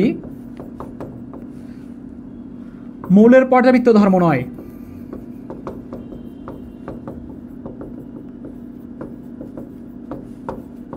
তোমরা আমাকে বলো তো ভাইয়া, অপশনের এ নাম্বারে বা 1 নাম্বারে দেওয়া আছে গলনাঙ্ক স্ফুটনাঙ্ক, 2 নাম্বারে দেওয়া আছে আয়নীকরণ শক্তি, 3 নাম্বারে আছে ইলেকট্রন আসক্তি এবং 4 নাম্বারে দেওয়া আছে তড়িৎ ঋণাত্মকতা। কোনটি ভাইয়া অপশন এখানে দেওয়া আছে? তোমাদের কয়টা ভাইয়া অপশন দেওয়া আছে? 4টা। এখন তোমরা সবাই আমাকে একটু বলো তো,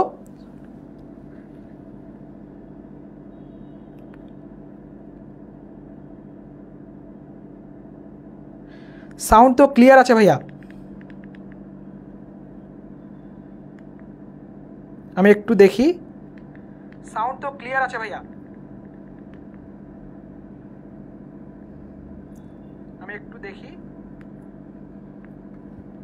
আচ্ছা, এখন তোমরা আমাকে বলো যে ভাই আমরা মৌলের পর্যাবৃত্ত ধর্ম যে আছে এই 4টা বিষয় জানি, বাট তবুও কিন্তু কি হচ্ছে না ভাইয়া, গলনাঙ্ক স্ফুটনাঙ্ক কি হবে না, আমাদের মৌলের পর্যাবৃত্ত ধর্ম হবে না।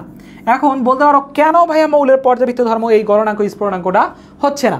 ভাই এটা তোমার কিন্তু পরীক্ষার মেইন ফ্যাক্ট না, বাট তবু একটু জানা রাখছি তোমাদেরকে। সেটা হচ্ছে কি গলনাঙ্ক স্ফুটনাঙ্ক যে আছে মৌল পর্যাবৃত্তিকভাবে যে ধর্মগুলো পরিবর্তন হয়ে থাকে, বাট এটার ক্ষেত্রে এইরকম বিষয়টা লক্ষ্য করা যায় না। এটা একটু এক্সেপশনাল, আর এক্সেপশনাল জিনিসে কী করে থাকে ভাইয়া, পরীক্ষায় বেশি পরিমাণে চলে আসে। তাই আজকে আমরা কি করব, গলনাঙ্ক স্ফুটনাঙ্ক কি করব, সুন্দর মতো ইন ডিটেলস জেনে নিব। ওকে, তাই সবার আগে কী করবা, সবাই একটু ক্লাসটা শেয়ার করে দিবা, তোমাদের সবার কাছ থেকে একটু শেয়ার ডান লেখা দেখতে চাই, কমেন্ট দেখতে চাই। সবাই একটু আমাকে জানাও যে ভাইয়া শেয়ার ডান। সবাই একটু শেয়ার করে দিয়ে আমাকে বলো যে ভাইয়া শেয়ার ডান। ওকে, দেখো ভাইয়া এইখানের মধ্যে গলনাঙ্ক স্ফুটনাঙ্ক নিয়ে আমরা আলোচনা শুরু করে দিলাম। গলনাঙ্ক ও স্ফুটনাঙ্ক।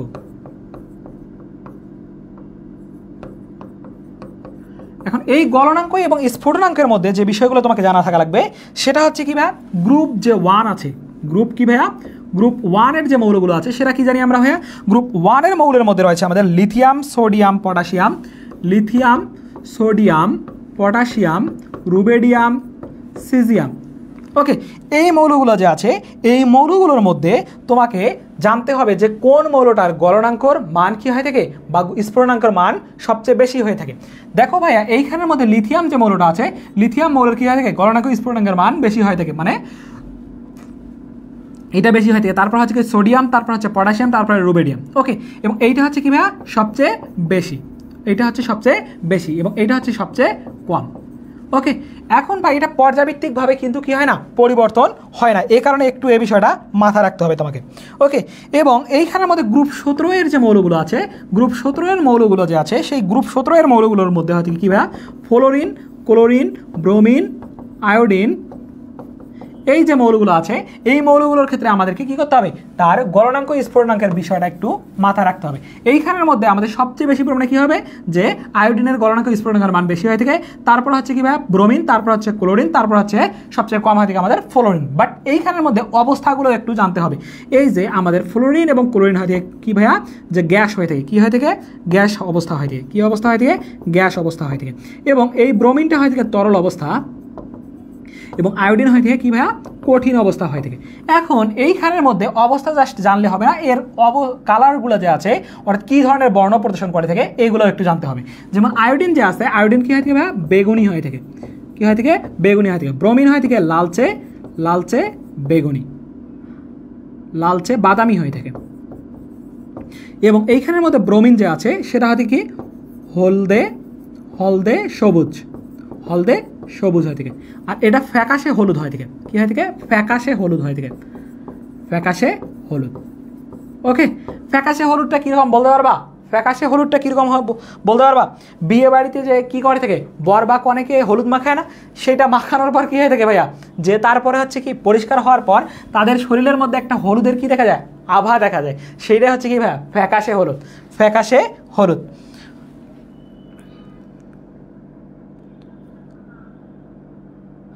ভাইয়া এইখানের মধ্যে কি বলছো, যে ক্লোরিন সবুজাভ হলুদ, আচ্ছা আচ্ছা, ক্লোরিন ফিকে হলুদ।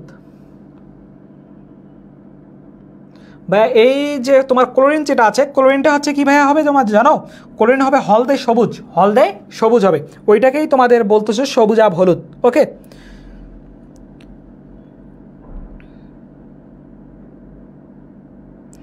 আর গলনাঙ্ক স্ফুটনাঙ্কের যে বিষয়টা আছে ভাইয়া, সেটাকে আমরা আর একটু সুন্দর মতো যদি স্পেসিফিক ভাবে বলতে চাই, সেটা হচ্ছে ভ্যান্ডার ওয়ালস বল, ভ্যান্ডার ওয়ালস বল যে আছে সেটা কি থেকে আণবিক আকার, আকারের সাথে সমানুপাতিক হয় থেকে। অর্থাৎ আন্তঃআণবিক বল যত বেশি হবে, এবং এইখান থেকে আমরা বলতে পারি যে পারমাণবিক সংখ্যা যত বাড়বে, সংখ্যা যত বাড়ে গলনাঙ্ক স্ফুটনাঙ্কের মান তত বাড়ে। বাট কিছু ব্যতিক্রম তো থাকবেই। ওকে, এই বিষয়টা একটু মাথায় রাখতে হবে তোমাদেরকে। ওকে, এবং এইখানের মধ্যে কিছু পর্যায় যে রয়েছে, এই পর্যায়ের কিছু মৌল তোমাকে একটু জানা লাগবে। যেমন হচ্ছে পর্যায় 3 যে আছে, পর্যায় 3 বা পিরিয়ড 3 আমরা যেটাকে বলি, পিরিয়ড 3 এর যে মৌলগুলো আছে এইগুলো সম্পর্কে একটু জানা থাকা লাগবে তোমাদের। যে ভাইয়া এই মৌলগুলো হচ্ছে sodium magnesium, sodium magnesium aluminium, sodium magnesium aluminium, এই মৌলগুলো একটু জানা লাগবে। যেমন হচ্ছে এইখানের মধ্যে পর্যায় 3 এর মধ্যে অ্যালুমিনিয়ামের কী হবে ভাইয়া, গলনাঙ্ক বেশি হয়ে থাকে, তারপরে হচ্ছে ম্যাগনেসিয়ামের, তারপর হচ্ছে সোডিয়ামের। এবং এই যে পর্যায়টা আছে এই পর্যায়ের মধ্যে আরও কিছু মৌল রয়েছে, এই মৌলগুলো সম্পর্কে একটু তোমার ধারণা থাকতে হবে। যেমন হচ্ছে সিলিকন, তারপর হচ্ছে ফসফরাস, তারপর হচ্ছে সালফার। যেমন এই সিলিকনের কী হয়ে থাকে, খুব বেশি হয়ে থাকে, কী হয়ে থাকে ভাইয়া, যে গলনাঙ্ক স্ফুটনাঙ্কের মান বেশি হয়ে থাকে। এবং ফসফরাস কী হয়ে থাকে ভাইয়া, যে ফসফরাস 4 অবস্থানে থাকে, এবং এটা কী হয়ে থাকে, 8 অবস্থায় থাকে। এবং এগুলোর কী হয়ে থাকে, স্ফুটনাঙ্কের মান বা গলনাঙ্কের মান কী হয়ে থাকে, বৃদ্ধি হয়ে থাকে। এর কারণটা কি ভাইয়া, এদের মধ্যে ধাতব বন্ধন দেখা যায়। কি দেখা যায়, ধাতব বন্ধন লক্ষ্য করা যায়। ধাতব বন্ধনের কারণে কী হয়ে থাকে ভাইয়া, গলনাঙ্ক স্ফুটনাঙ্কের মান কী হয়ে থাকে, বেশি হয়ে থাকে।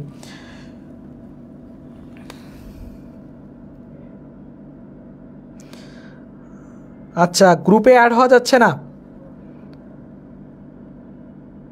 ভাইয়া, ফসফরাস 44 কেন ভাইয়া, গ্রুপে তো অ্যাড হওয়ার কথা।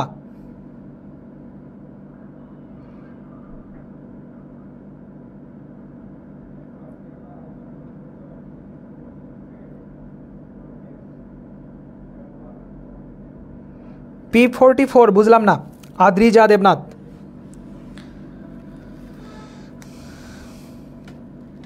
ওকে, এতটুকু বিষয় সবার ক্লিয়ার? সবার যদি এতটুকু ক্লিয়ার হয় থাকে আমাকে একটু জানাও। এবং এইখানের মধ্যে 3D ব্লকভুক্ত যে মৌলগুলো আছে, 3D ব্লকের মৌলগুলো, এই মৌলগুলোর ক্ষেত্রে ফার্স্ট পিরিয়ড অর্থাৎ হচ্ছে কি স্ক্যান্ডিয়াম থেকে আমাদের জিঙ্ক পর্যন্ত যে মৌলগুলো আছে এইগুলোর একটু প্রপার্টি জানা থাকা লাগবে তোমার হচ্ছে গলনাঙ্ক স্ফুটনাঙ্কের ক্ষেত্রে।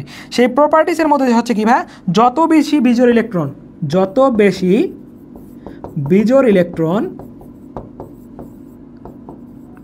যত বেশি কী হবে ভাইয়া, বিজোড় ইলেকট্রন থাকবে তত আকর্ষণ বেশি, তত আকর্ষণ বেশি এবং তার গলনাঙ্ক স্ফুটনাঙ্কের মান কী হবে ভাইয়া, তত বেশি হবে। ওকে, এই বিষয়গুলো একটু মাথায় থাকা রাখবে তোমাদের।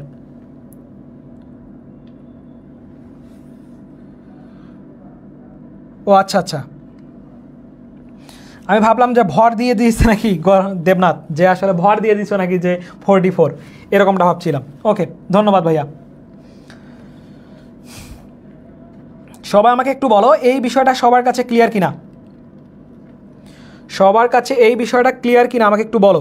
সবার কাছে যদি ক্লিয়ার হয়ে থাকে তাহলে আমরা আয়নীকরণ শক্তির, আচ্ছা প্যারাম্যাগনেটিক, ভাই এখানে তো প্যারাম্যাগনেটিক পড়াচ্ছি না আমি। যত বেশি বিজোড় ইলেকট্রন তত আকর্ষণ বেশি হবে, আর আকর্ষণ হলে আমাদের কী হবে ভাইয়া, যে এখান থেকে আমাদের গলনাঙ্ক স্ফুটনাঙ্কের মানটা কী হবে, বৃদ্ধি পাবে। ওকে, যেমন হচ্ছে স্ক্যান্ডিয়ামের ক্ষেত্রে কী হচ্ছে, স্ক্যান্ডিয়ামের ক্ষেত্রে তারপর হচ্ছে টাইটেনিয়াম, তারপর হচ্ছে ভ্যানাডিয়াম, তারপর হচ্ছে ক্রোমিয়াম। এইখানের মধ্যে কী হচ্ছে, স্ক্যান্ডিয়ামের যে কী হয় থেকে গলনাঙ্ক হয় থেকে তার থেকে বেশি হয় থেকে টাইটেনিয়ামের, তার থেকে হয় থেকে ভ্যানাডিয়ামের, কারণ এখানে বিজোড় ইলেকট্রন সংখ্যা বাড়তেছে, এবং এইখানের মধ্যে ক্রোমিয়ামের সবচেয়ে হয় থেকে। তারপর ম্যাঙ্গানিজের আবার কমে যায়, ম্যাঙ্গানিজের কী হয় থেকে ভাইয়া, কমে যায়, কারণ বিজোড় ইলেকট্রন কী হয় থেকে কমে যায়, যার কারণে হচ্ছে কি যে এখান থেকে ম্যাঙ্গানিজের কমে যায়, তারপরে ক্রোমিয়াম, ম্যাঙ্গানিজ, আয়রনের আরও কমে যায়, তারপরে এরকম ভাই স্টেপ বাই স্টেপ বেড়ে থাকে। ওকে, এইগুলো বিষয় একটু মাথায় রাখতে হবে তোমাদের গলনাঙ্ক স্ফুটনাঙ্কের ক্ষেত্রে। ওকে, সবাই একটু আমাকে বলো এতটুকু পার্ট তোমাদের সবার কাছে ক্লিয়ার কিনা, সবাই একটু আমাকে বলো এতটুকু পার্ট সবার কাছে ক্লিয়ার কিনা।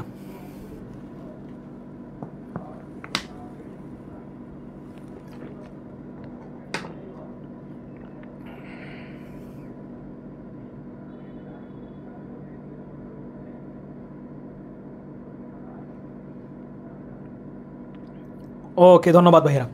এখন আমরা যে পার্টটা দেখবো সেটা হচ্ছে পরমাণুর আকার। কি দেখবো ভাইয়া, পরমাণুর আকার।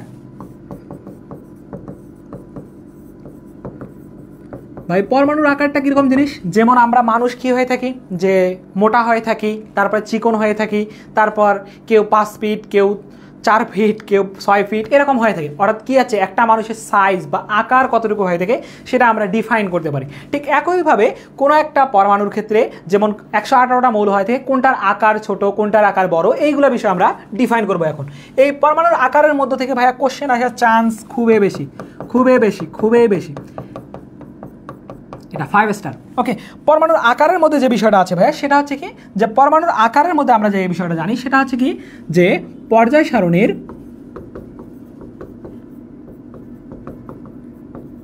বাম থেকে ডানে গেলে, পর্যায় সারণী কি ভাইয়া, বাম থেকে যে ডানে গেলে আমাদের কি হবে, যে আকার হ্রাস পায়, হ্রাস পায়, এবং গ্রুপ বরাবর উপর থেকে নিচে গেলে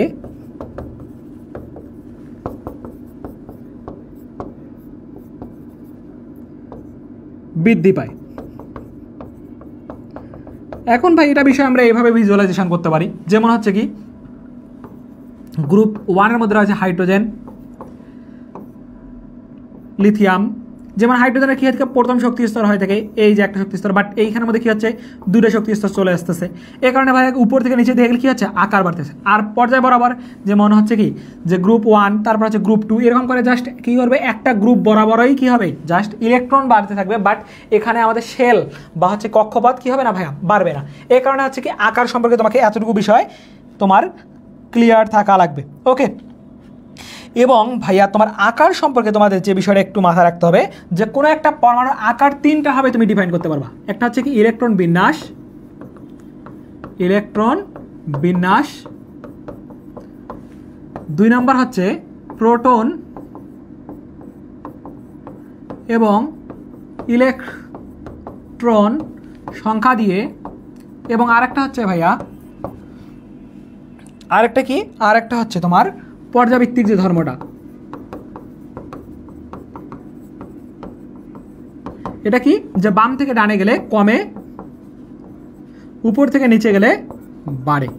এই 3টা দিয়ে তোমাকে কী করতে হবে ভাইয়া, ক্লাসিফাইড করতে হবে।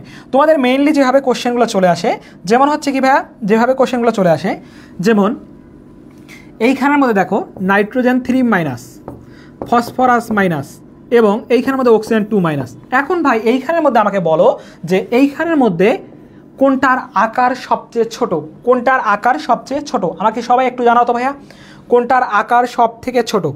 একটু সবাই আমাকে জানাও যে ভাইরা এখানে কোনটার আকার সব থেকে ছোট হয়ে থাকে।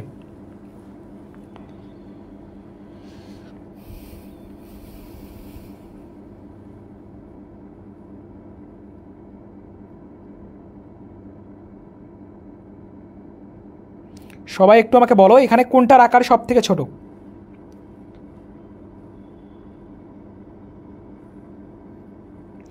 দেখো এইখানের মধ্যে আমরা যদি একটা বিষয় লক্ষ্য করি, সেটা হচ্ছে পর্যাবৃত্তিক ধর্ম যদি কাজে লাগাই কিন্তু আমাদের কাজে দিবে না, কাজে দিবে না।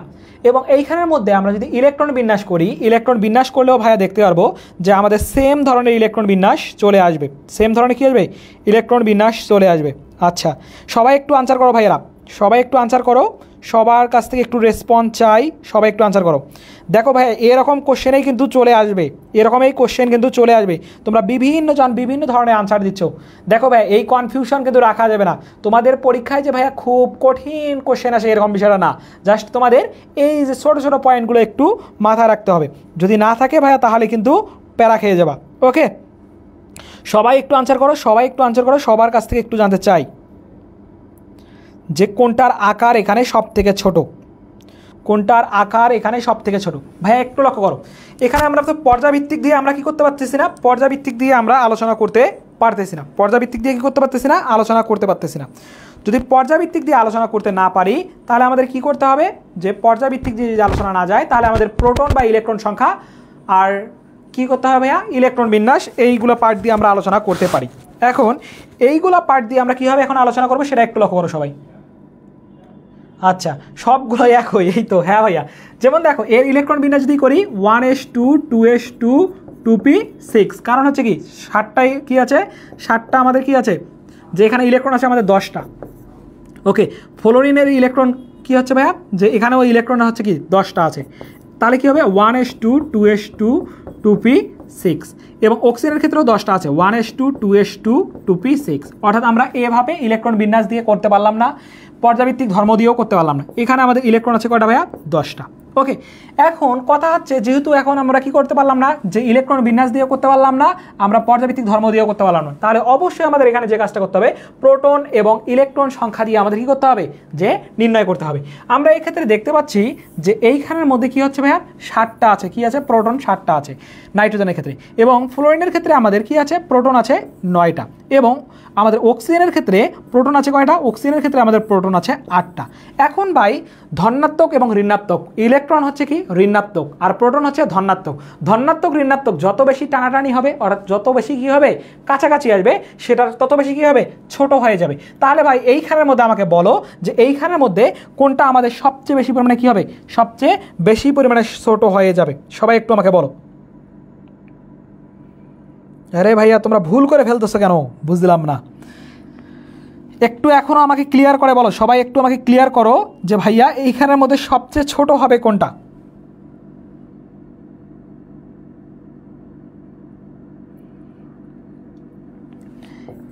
N3-, তারপর হচ্ছে তোমাদের অক্সিজেন 2-, তারপর হচ্ছে তোমাদের ফ্লোরিন -।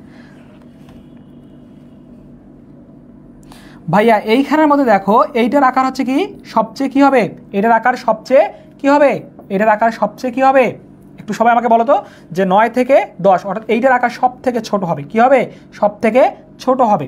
এটার আকার কি হবে, সব থেকে ছোট হবে, কারণ কি ফ্লোরিন যে আছে এই ফ্লোরিনটা 9টায় 10টাকে টানতেছে, অর্থাৎ কি 9 জন লোক কি করতেছে, 10 জন লোককে টানতেছে, তাহলে কি হবে, টানটা কি হবে, বেশি হবে না। টানটা যখন বেশি হবে তখন আকারটা কি হয়ে যাবে, ছোট হয়ে যাবে, আকারটা ছোট হয়ে যাবে। বাট অক্সিজেনের ক্ষেত্রে কি হচ্ছে, 8টায় কি করতেছে, 10টাকে টানতেছে, যার কারণে আকারটা কি হবে ভাইয়া, আকারটা আর একটু কি হবে, যে আর একটু বড় হয়ে যাবে। বাট এইখানে 7 জনে 10 জনকে টানতেছে, মানে বেশি পরিমাণে যাচ্ছে না। ভাই এইখানের বিষয়টা একটু মাথায় রাখতে পারো ওইভাবে, যে ভাই 10 জন লোক কি আছে ভাই, 10 জন লোক আছে, বাট গ্রিল দিছে মনে করো 7টা, কয়টা গ্রিল দিয়েছে, 7টা গ্রিল দিয়েছে। তাহলে এদের কি করবে ভাইয়া, এদের খাওয়া দাওয়াটা খুব দ্রুত হয়ে যাবে না, এদের খাওয়া দাওয়াটা কি হবে, খুব দ্রুত হয়ে যাবে। বাট এইখানে 9 জনকে দিয়েছে কি ভাইয়া, যে 9 জনকে দিচ্ছে 10 জন, এদের থেকে আরও বেশি পরিমাণে দ্রুত খাওয়া দাওয়াটা হয়ে যাবে। বাট এইখানে 8 জনে কী করতেছে যে 8টা গ্রিল দিয়েছে 10 জনকে। তাহলে ভাই এখানে খাওয়া দাওয়াটার বিষয় দিয়েও তোমরা একটু মাথায় রাখতে পারো যে যত তাড়াতাড়ি দিয়ে খেয়ে ফেলবে তত কী হবে, যত তাড়াতাড়ি দিয়ে খেয়ে ফেলবে তার তত তাড়াতাড়ি শেষ হয়ে যাওয়ার প্রবণতা বেশি হবে। শেষ হয়ে যাওয়ার প্রবণতা মানে কি, যে তার আকার কী হবে, তত ছোট হয়ে যাবে। ওকে, মানে তাড়াতাড়ি শেষ হয়ে যাবে বিষয়টা। ওকে ভাইয়া,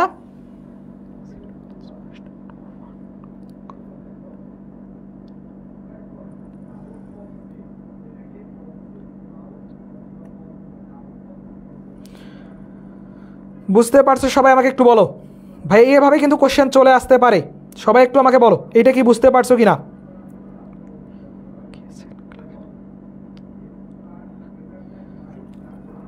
আচ্ছা হানিফ ভাইয়া, না ভাই আজকে কাচ্চি খাওয়া হয় নাই।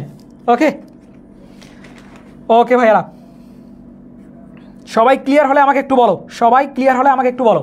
এবং ভাই এখানে আরেকটা পার্ট চলে আসে, যেমন হচ্ছে সোডিয়াম আয়ন, সোডিয়াম আয়ন এবং হচ্ছে কি আমাদের নিয়ন, সোডিয়াম আয়ন এবং নিয়ন, এই দুটার মধ্যে কোনটার আকার কি হবে, বড় হবে, আমাকে একটু বলো তো কোনটার আকার বড় হবে। সোডিয়াম এবং নিয়নের মধ্যে কোনটার আকার বড় হবে। এবং এইখানের মধ্যে সোডিয়াম আর হচ্ছে সোডিয়াম আয়ন, এই দুটার মধ্যে অর্থাৎ এইটার মধ্যে অর্থাৎ 1 নম্বরের মধ্যে তোমরা সবাই একটু আনসার দিবা, 1 নম্বরের মধ্যে কোনটা আনসার হবে এবং এইখানের মধ্যে 2 নম্বরের মধ্যে কোনটা আনসার হবে, অর্থাৎ গ্রেটার দ্যান বা লেস দ্যান এরকম করে দিয়ে আমাকে দিয়ে দাও। সবাই একটু আনসার করার ট্রাই করো দেখি, সবাই একটু আনসার করার ট্রাই করো দেখি। ভাই এইগুলো থেকে কিন্তু কোশ্চেন আসার চান্স খুবই বেশি, খুবই বেশি, এই আকার থেকে কোশ্চেন আসার চান্স খুবই বেশি।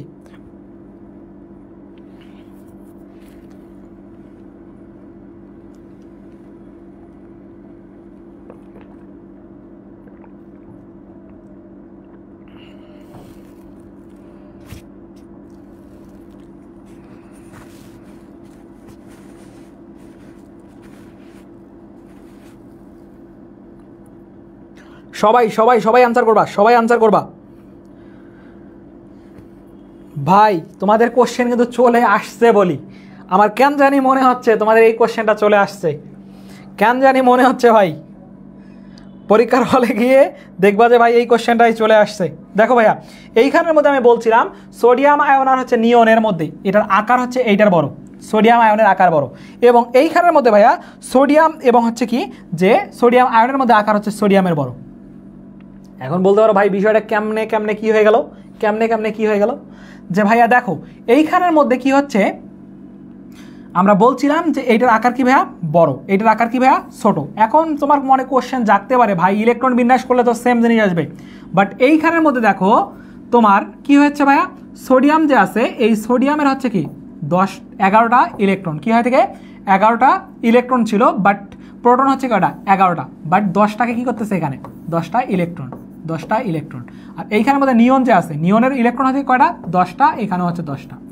এখন ভাই এইখানের মধ্যে 11টায় কি করবে 10টাকে টানবে, তাহলে কি হচ্ছে এটার আকার কি হবে ছোট হয়ে যাবে, এটার আকার কি হবে ভাইয়া ছোট হয়ে যাবে, এটার আকার কি হবে সবচেয়ে ছোট হবে। এই কারণে আমি এই দিক দিয়ে দেখাই দিচ্ছি যে এটার আকার ছোট, এটার আকার বড়, এটার আকার বড়।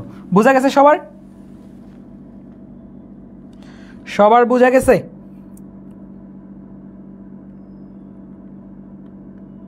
সবাই একটু আমাকে বলো এতটুকু পার্ট সবার বোঝা গেছে কিনা।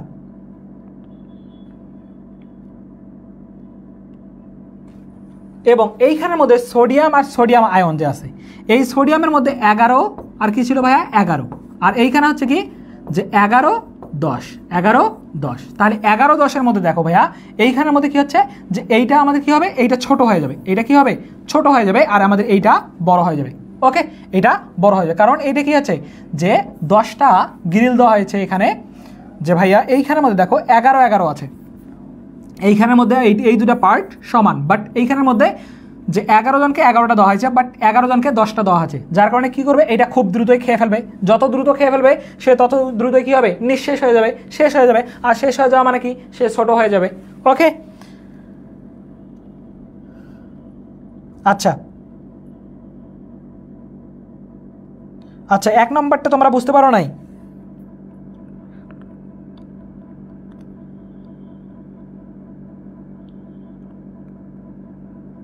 আচ্ছা আচ্ছা একটু লক্ষ্য করো ভাইয়া, একটু লক্ষ্য করো, সোডিয়াম যে আছে এই সোডিয়ামের মধ্যে কি হচ্ছে ভাই, সোডিয়াম আয়নের মধ্যে কি আছে, ইলেকট্রন আছে কয়টা আমাদের, ইলেকট্রন আছে আমাদের 10টা, ইলেকট্রন আছে কয়টা 10টা, আর প্রোটন আছে কয়টা 11টা। ওকে, আর নিয়নের মধ্যে আছে কয়টা 10টা 10টা। তাহলে 10টা 10টা যদি হয় থাকে তাহলে এইখানের মধ্যে লক্ষ্য করো একটা বিষয়, সেটা হচ্ছে কি আমাদের এই যে ইলেকট্রনটা কি হচ্ছে ভাইয়া, খাবার। ইলেকট্রন কি ভাইয়া, খাবার। ইলেকট্রন কি, খাবার। এইখানের মধ্যে আমরা দেখেছিলাম ইলেকট্রন কি হয় থাকে ভাইয়া, খাবার হয় থাকে। ইলেকট্রন কি হয় থাকে, খাবার হয় থাকে। এখন কথা হচ্ছে এইখানের মধ্যে দেখো খাবার হচ্ছে আমাদের কয়টা ভাইয়া, যে এইখানের মধ্যে হচ্ছে কি 10টা 10টা করে খাবার দিয়েছে, তাহলে 11টায় 10টাকে টানবে, তাহলে এটা কি হবে, ছোট হয়ে যাবে না, এটা আমাদের কি হবে, ছোট হয়ে যাবে। আর এইখানের মধ্যে কি হচ্ছে 10টা 10টায় খাবে, যার কারণে কি হবে আমাদের এইখানের মধ্যে, সরি ভাই এখানে এইটা একটু চেঞ্জ হবে সরি এইখানের মধ্যে আমাদের কি হবে, নিয়নটা হবে। ওকে, এবার বুঝে গেছে? হ্যাঁ হ্যাঁ ভাইয়া প্রেমা, হ্যাঁ হ্যাঁ ঠিক আছে, আমি ওইখানে হচ্ছে দেওয়ার সময় একটু ভুলাই এই দিক দিয়ে দিয়েছিলাম। সবাই এবার ক্লিয়ার, সবাই এবার ক্লিয়ার কিনা আমাকে বলো একটু। হ্যাঁ এই তো ভাইয়া, এই তো হয়ে গেছে সবার। সবাই এবার বুঝতে পারছো, সবাই এবার বুঝতে পারছো?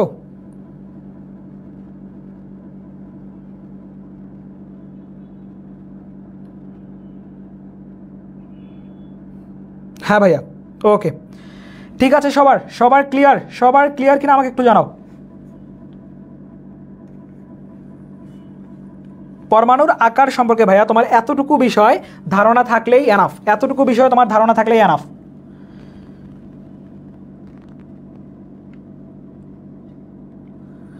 আচ্ছা হ্যাঁ ভাইয়া, খাওয়া দাওয়া হজম হবে, যদি তুমি হজম করতে পারো তবেই কিন্তু খাওয়া দাওয়া কী হবে, হজম হয়ে যাবে। আর যদি কি ভাইয়া খাওয়া দাওয়া হজম করতে না পারো তাহলে হজম হবে না। এটা তোমার উপর ডিপেন্ড করতেছে যে আসলে তুমি হজম করতে পারবা কি না। বুঝতে পারছো? হজম করতে হবে, বুঝতে পারছো ভাইয়া? জোর করে হলেও কী করতে হবে, হজম করতে হবে, সেটা যে কোনো জিনিস, বাট এখানে কিছু রেস্ট্রিকশন থাকে। ওকে,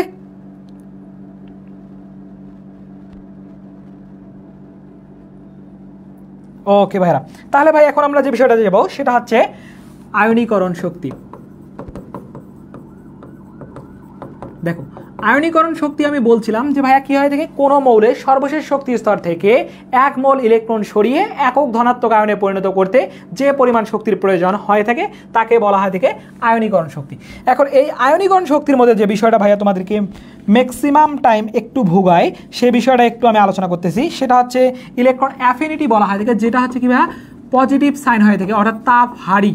কী হয় থেকে ভাইয়া, তাপ হারি, অর্থাৎ বাইরে থেকে তাপ দেওয়া লাগে এই আয়নীকরণ শক্তির ক্ষেত্রে। এটা কি হয় থেকে ভাইয়া আয়নিক পটেনশিয়াল বলা থেকে, আয়নিক পটেনশিয়াল বলা থেকে, বা আয়নিক পটেনশিয়াল বা হচ্ছে কি এই যে আই দ্বারা প্রকাশ করা হয় থেকে ইলেকট্রনাইজেশন বলা হয় থেকে। ওকে, এখন ভাই এইখানের মধ্যে তোমাকে যে বিষয়টা একটু মাথায় রাখতে হবে, আচ্ছা এখানে তোমাকে যে বিষয়টা মাথায় রাখতে হবে সেটা হচ্ছে প্রথম যে ইলেকট্রন আসক্তিটা থাকে, সরি আয়নীকরণ শক্তি থাকে, তার থেকে পরের যে আয়নীকরণ শক্তিটা আছে এটা বেশি হবে। ওকে ভাইয়েরা, এই বিষয়টা একটু মাথায় রাখতে হবে।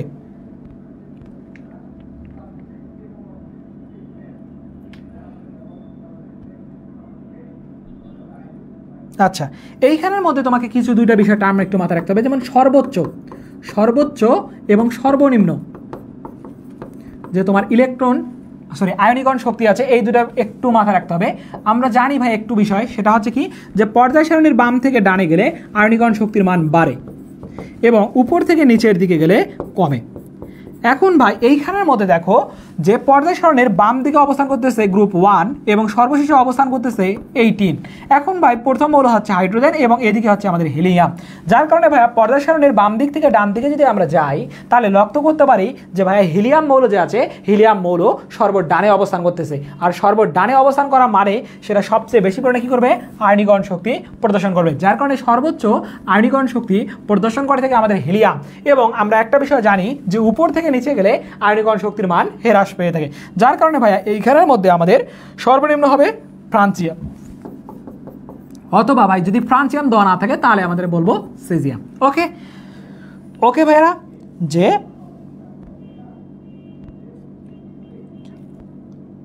এতটুকু বিষয় তোমাদের একটু মাথায় রাখতে হবে।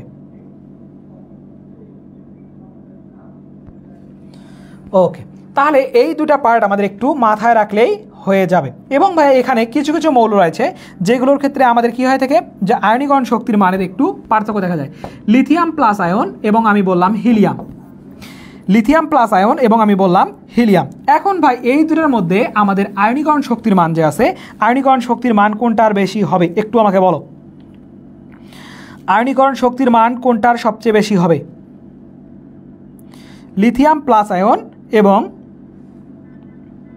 হিলিয়ামের মধ্যে কোনটার আয়নীকরণ শক্তির মান সবচেয়ে বেশি হবে?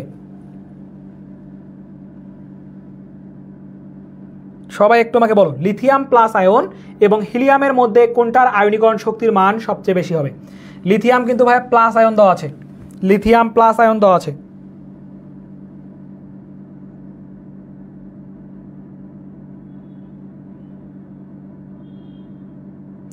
সবাই একটু আমাকে বলো।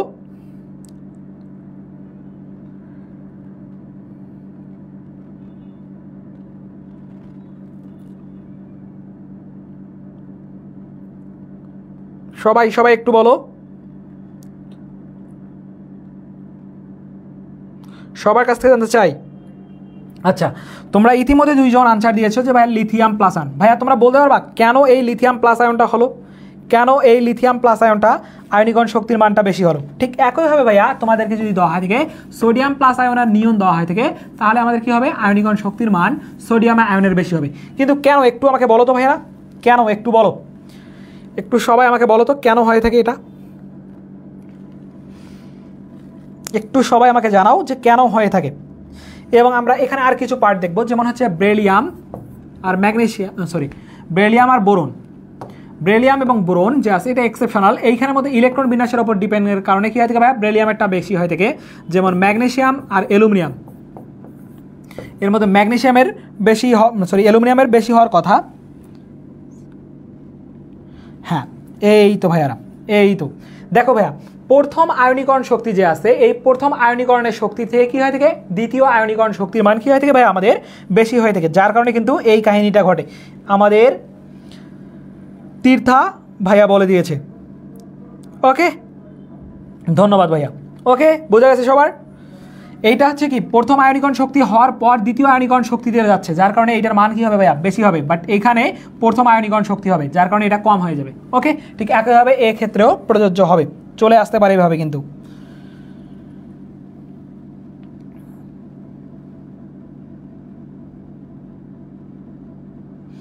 এবং ফসফরাস এবং সালফার যে আছে, ফসফরাস সালফারের মধ্যে ফসফরাসের কি হয় থাকে, আয়নীকরণ শক্তির মান সবচেয়ে বেশি হয়ে থাকে। আয়নীকরণ শক্তির মান কি হয় থাকে ভাইয়া, বেশি হয়ে থাকে। যদিও আমাদের সালফার হওয়ার কথা ছিল, বাট এখানে ইলেকট্রন বিন্যাসের ওপর নির্ভর করে কি হয় থাকে, আয়নীকরণ শক্তির মানটা ফসফরাসের বেশি হয়ে থাকে। আশা করি তোমরা সবাই এগুলো জানো।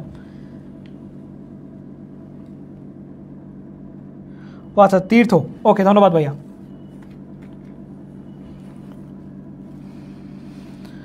সবাই আমাকে একটু জানাও যে এই বিষয়টা ক্লিয়ার কি না তোমাদের কাছে।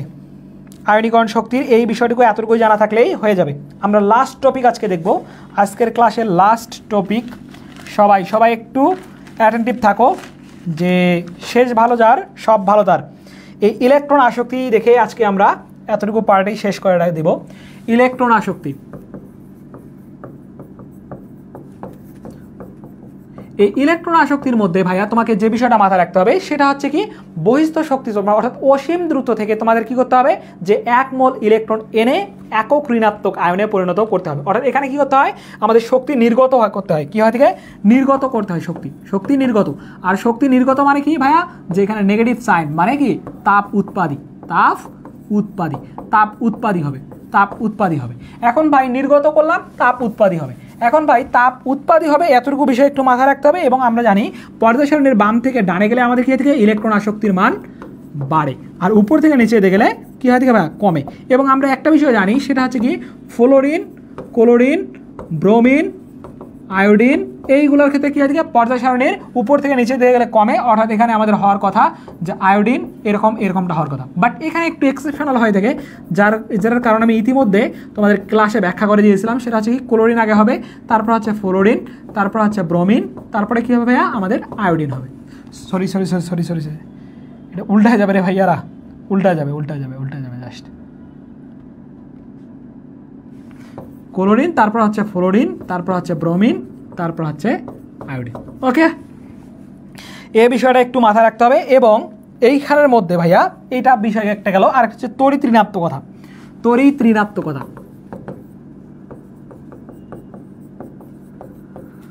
তড়িৎ ঋণাত্মকতা যেমন হচ্ছে কি সিলভার ক্লোরাইড। সিলভার ক্লোরাইডের মধ্যে এইখানের মধ্যে সিলভার আয়ন এবং ক্লোরাইড আয়ন সৃষ্টি হইলো। এইখানের মধ্যে যে সৃষ্টি হইলো অর্থাৎ দুইটা ডাইপোল সৃষ্টি হয় থেকে, কি হয় থেকে?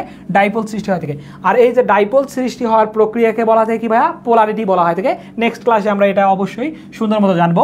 এবং এইখানের মধ্যে তড়িৎ ঋণাত্মকতা হচ্ছে কি নিজেদের ইলেকট্রন নিজেদের দিকে টেনে নেওয়ার, টেনে নিয়ে কি হচ্ছে ভাইয়া যে চার্জে পরিণত হওয়া, এইটা হচ্ছে তড়িৎ ঋণাত্মকতা। এবং এইখানের মধ্যে দেখো ক্লোরিন যে মৌলটা আছে এদের তড়িৎ ঋণাত্মকতার মান যদি 0 হয়ে থাকে তাহলে সেটাকে বলবো আমরা কি ভাইয়া? সেটাকে বলবো অপোলার। কি বলবো ভাইয়া? অপোলার বা বিশুদ্ধ সমযোজী, অপোলার, অপোলার। আর যদি কি হয় থাকে তড়িৎ ঋণাত্মকতার মান যদি কি হয় থাকে আমাদের 0.9 বা তার থেকে বেশি হয় থাকে তাহলে সেটা বলবো আমরা পোলার। যেমন এটার একটা হচ্ছে কি উদাহরণ হচ্ছে কি 0.9 পার্থক্য হচ্ছে অ্যামোনিয়ামের মধ্যে লক্ষ্য করা যায়। এবং ভাইয়া এইখানের মধ্যে হাইড্রোজেন ফ্লোরাইড যে আছে, এই হাইড্রোজেন ফ্লোরাইড এটা হচ্ছে একটা পোলার। এবং যেখানে কি হয় থেকে আমাদের ভাইয়া 1.9 হয় থেকে তড়িৎ ঋণাত্মকতার পার্থক্য। এবং এইখানের মধ্যে তড়িৎ ঋণাত্মকতার যে বিষয়গুলো আছে সেটা হচ্ছে সবচেয়ে তড়িৎ ঋণাত্মক মৌল হয় থেকে ফ্লোরিন, যার তড়িৎ ঋণাত্মকতার মান হচ্ছে আমাদের 4 হয় থেকে। এবং এইখানের মধ্যে কার্বন যে আছে কার্বনের হয় থেকে 2.5। এইগুলো একটু মানগুলো মুখস্থ রাখা লাগবে। যেমন ক্লোরিনের হয় থেকে আমাদের 3, অক্সিজেনের হয় থেকে 3.5, নাইট্রোজেনের হয়ে থাকে আমাদের 3 হয়ে থাকে নাইট্রোজেনের। অ্যান্ড দেন এইখানের মধ্যে বেরিলিয়াম, লিথিয়ামেরটা একটু জানা থাকা লাগবে। লিথিয়ামেরটা হচ্ছে আমাদের 1, হাইড্রোজেনের হচ্ছে 2.1। এইগুলা বিষয় একটু মাথায় রাখতে হবে তোমাদেরকে। ওকে,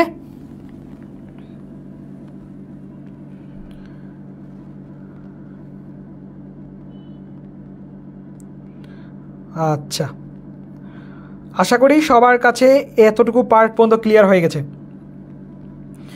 তোমাদের কারো কোনো কোশ্চেন থাকলে আমাকে জানাতে পারো, তোমাদের কারো কোনো কোশ্চেন থাকলে আমাকে জানাতে পারো। কারণ আজকের এই টপিকটা পর্যন্তই আমাদের কী ছিল ভাইয়া, যে আমাদের এতটুকু পার্ট পর্যন্ত আমরা আজকে আলোচনা করার কথা ছিল। ওকে, হ্যাঁ ভাইয়া 1.7-এর থেকে বেশি হলে সেটা হচ্ছে আমরা বলি আয়নিক। 1.7-এর থেকে বেশি হয়ে গেছে যার কারণে আমরা বলতেছি হাইড্রোজেন ফ্লোরাইড একটা কী ভাইয়া? আয়নিক। কারো কোনো কোশ্চেন যদি থাকে তাহলে আমাকে একটু জানাতে পারো, পড়াশোনা রিলেটেড বা আদার্স কিছু জানার থাকলে আমাকে একটু জানাও। বা লাস্ট মোমেন্টে তোমরা কীভাবে পড়াশোনা করতেছো সেটাও আমাকে বলতে পারো। কারণ আমাদের দেশের সার্বিক পরিস্থিতি একবারে বেদিক হয়ে গেছিলো, বাট সেদিক থেকে আমরা আবার দেশকে ফিরিয়ে নিয়ে আসতে পারছি আলহামদুলিল্লাহ। তোমরা সবাই আমাকে একটু জানাও, তোমরা হচ্ছে একটু বিভ্রান্তের মধ্যে পড়ে গেছিলা যে আসলে কি হবে না হবে এবং এই মুহূর্তে কি করা উচিত তোমাদের, তোমরা আমাকে জানাতে পারো।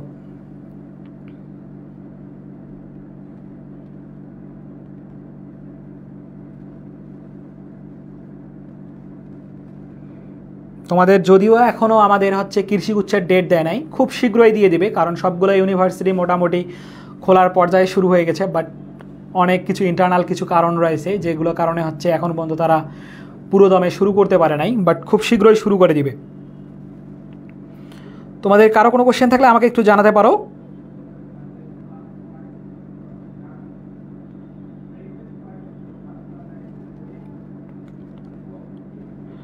আচ্ছা, ব্লকের ধর্মগুলো যে আছে ভাইয়া, এই ব্লকের ধর্মগুলো ভাইয়া খুব বেশি পরিমাণে ইম্পর্টেন্ট না, জাস্ট লেস ইম্পর্টেন্ট। ব্লকের যে ধর্মগুলো আছে যেমন হচ্ছে এইচ ব্লক, ডি ব্লক, তারপর হচ্ছে ডি ব্লক, এফ ব্লক, এইগুলোর মধ্যে হচ্ছে আমি ডি ব্লকের পার্টটা তোমাদেরকে দেখাই দিয়েছি। বাট এফ ব্লকটা জাস্ট 2 থেকে 3টা পার্ট একটু বই থেকে চোখ বুলাই নিলে হয়ে যাবে তোমাদের। আর হচ্ছে এটা খুবই লেস ইম্পর্টেন্ট। অ্যান্ড দেন হচ্ছে তোমাদের এইখানের মধ্যে পি ব্লকভুক্ত যে মৌলগুলো আছে এটা ভাই জাস্ট চোখের ওপর হালকার ওপর ঝাপসা যে আছে এইটা মানে জাস্ট একবার করে দেখে নিবা, ওগুলো থেকে আসার চান্স খুবই কম ব্লকের ধর্মগুলো থেকে।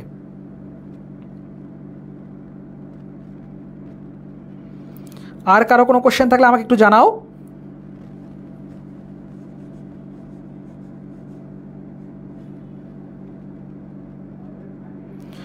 হ্যাঁ ভাইয়া, আচ্ছা পরীক্ষা হওয়ার সম্ভাবনা কবে বলতে পারেন? আচ্ছা ভাইয়া দেখো, তোমাদের পরীক্ষা আমি বলতেছি তোমাদের, দেখো যে দেশের 43টা পাবলিক ইউনিভার্সিটির মধ্যে ইতিমধ্যে কিন্তু 40টা পাবলিক ইউনিভার্সিটি ভাই তাদের অভিভাবক নাই, মানে ভিসি ভাই নাই। এখন ভাই ভিসি যখন থাকে না তখন একটা ভার্সিটি মোটামুটি ট্রেজারের কাছে বা প্রক্টর এগুলো বিষয় দেখে, বাট তখন হচ্ছে ওইভাবে সিন্ডিকেট বা আদার্স যে বিষয়গুলো থাকে কার্যক্রমগুলো এগুলো স্থগিত হয়ে যায়। এখন ভাই যখন স্থগিত হয়ে যায় বা হচ্ছে একটু এদিকের প্রেশার থাকে, এ কারণে হচ্ছে ভাইয়া একটু তোমাদের ডিলে হচ্ছে। বাট ইতিমধ্যে আবার আরেকটা আন্দোলন শুরু হয়ে গেছে 24 ব্যাচের, এরা আবার অটো পাস চাচ্ছে।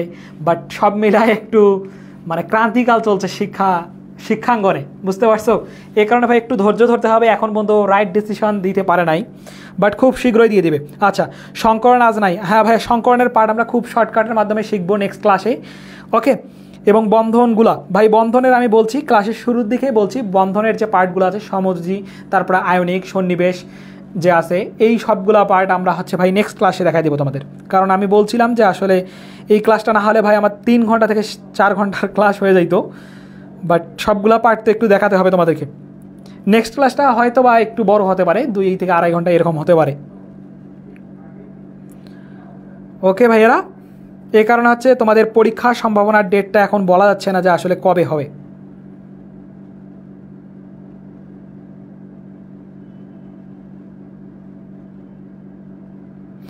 ভাই ডিইউতে সেকেন্ড টাইম হওয়ার সম্ভাবনা খুবই কম ভাই, এটা না হওয়ার চান্স খুবই বেশি, কারণ ডিইউ অনেক দিন ধরে এই বিষয়টা রক্ষা করে আসতেছে, এ কারণে ভাই তারা এই বিষয়টা রক্ষা করবেই, কারণ স্বায়ত্তশাসিত প্রতিষ্ঠান, এই কারণে হচ্ছে ভাইয়া।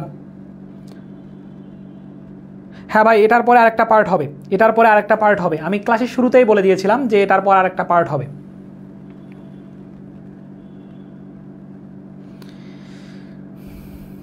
একটু সবাই আমাকে জানাও যে ভাইয়া সব কিছু তোমরা ঠিকঠাকভাবে বুঝতে পারছো কি না, কারণ হচ্ছে তোমাদের লাস্ট মোমেন্টে এসে যেভাবে পড়াটা উচিত সেটা হচ্ছে, হ্যাঁ ভাই কোনো প্যারা নাই, লাইফ শুধু চিল আর চিল, যা হবে হবে, চিল মুডে থাকতে হবে, কারণ জীবন একবারেই ফিরে পাওয়া মানে বারবার ফিরে পাওয়া যায় না ভাইয়া।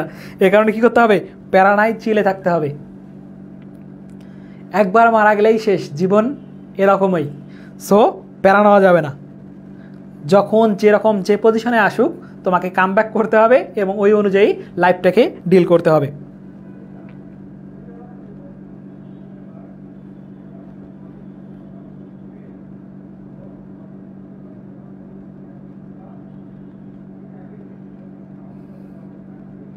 ওকে ভাইয়েরা, তাহলে সবাই ভালো থাকো, ক্লাসটা শেষ করে দিচ্ছি।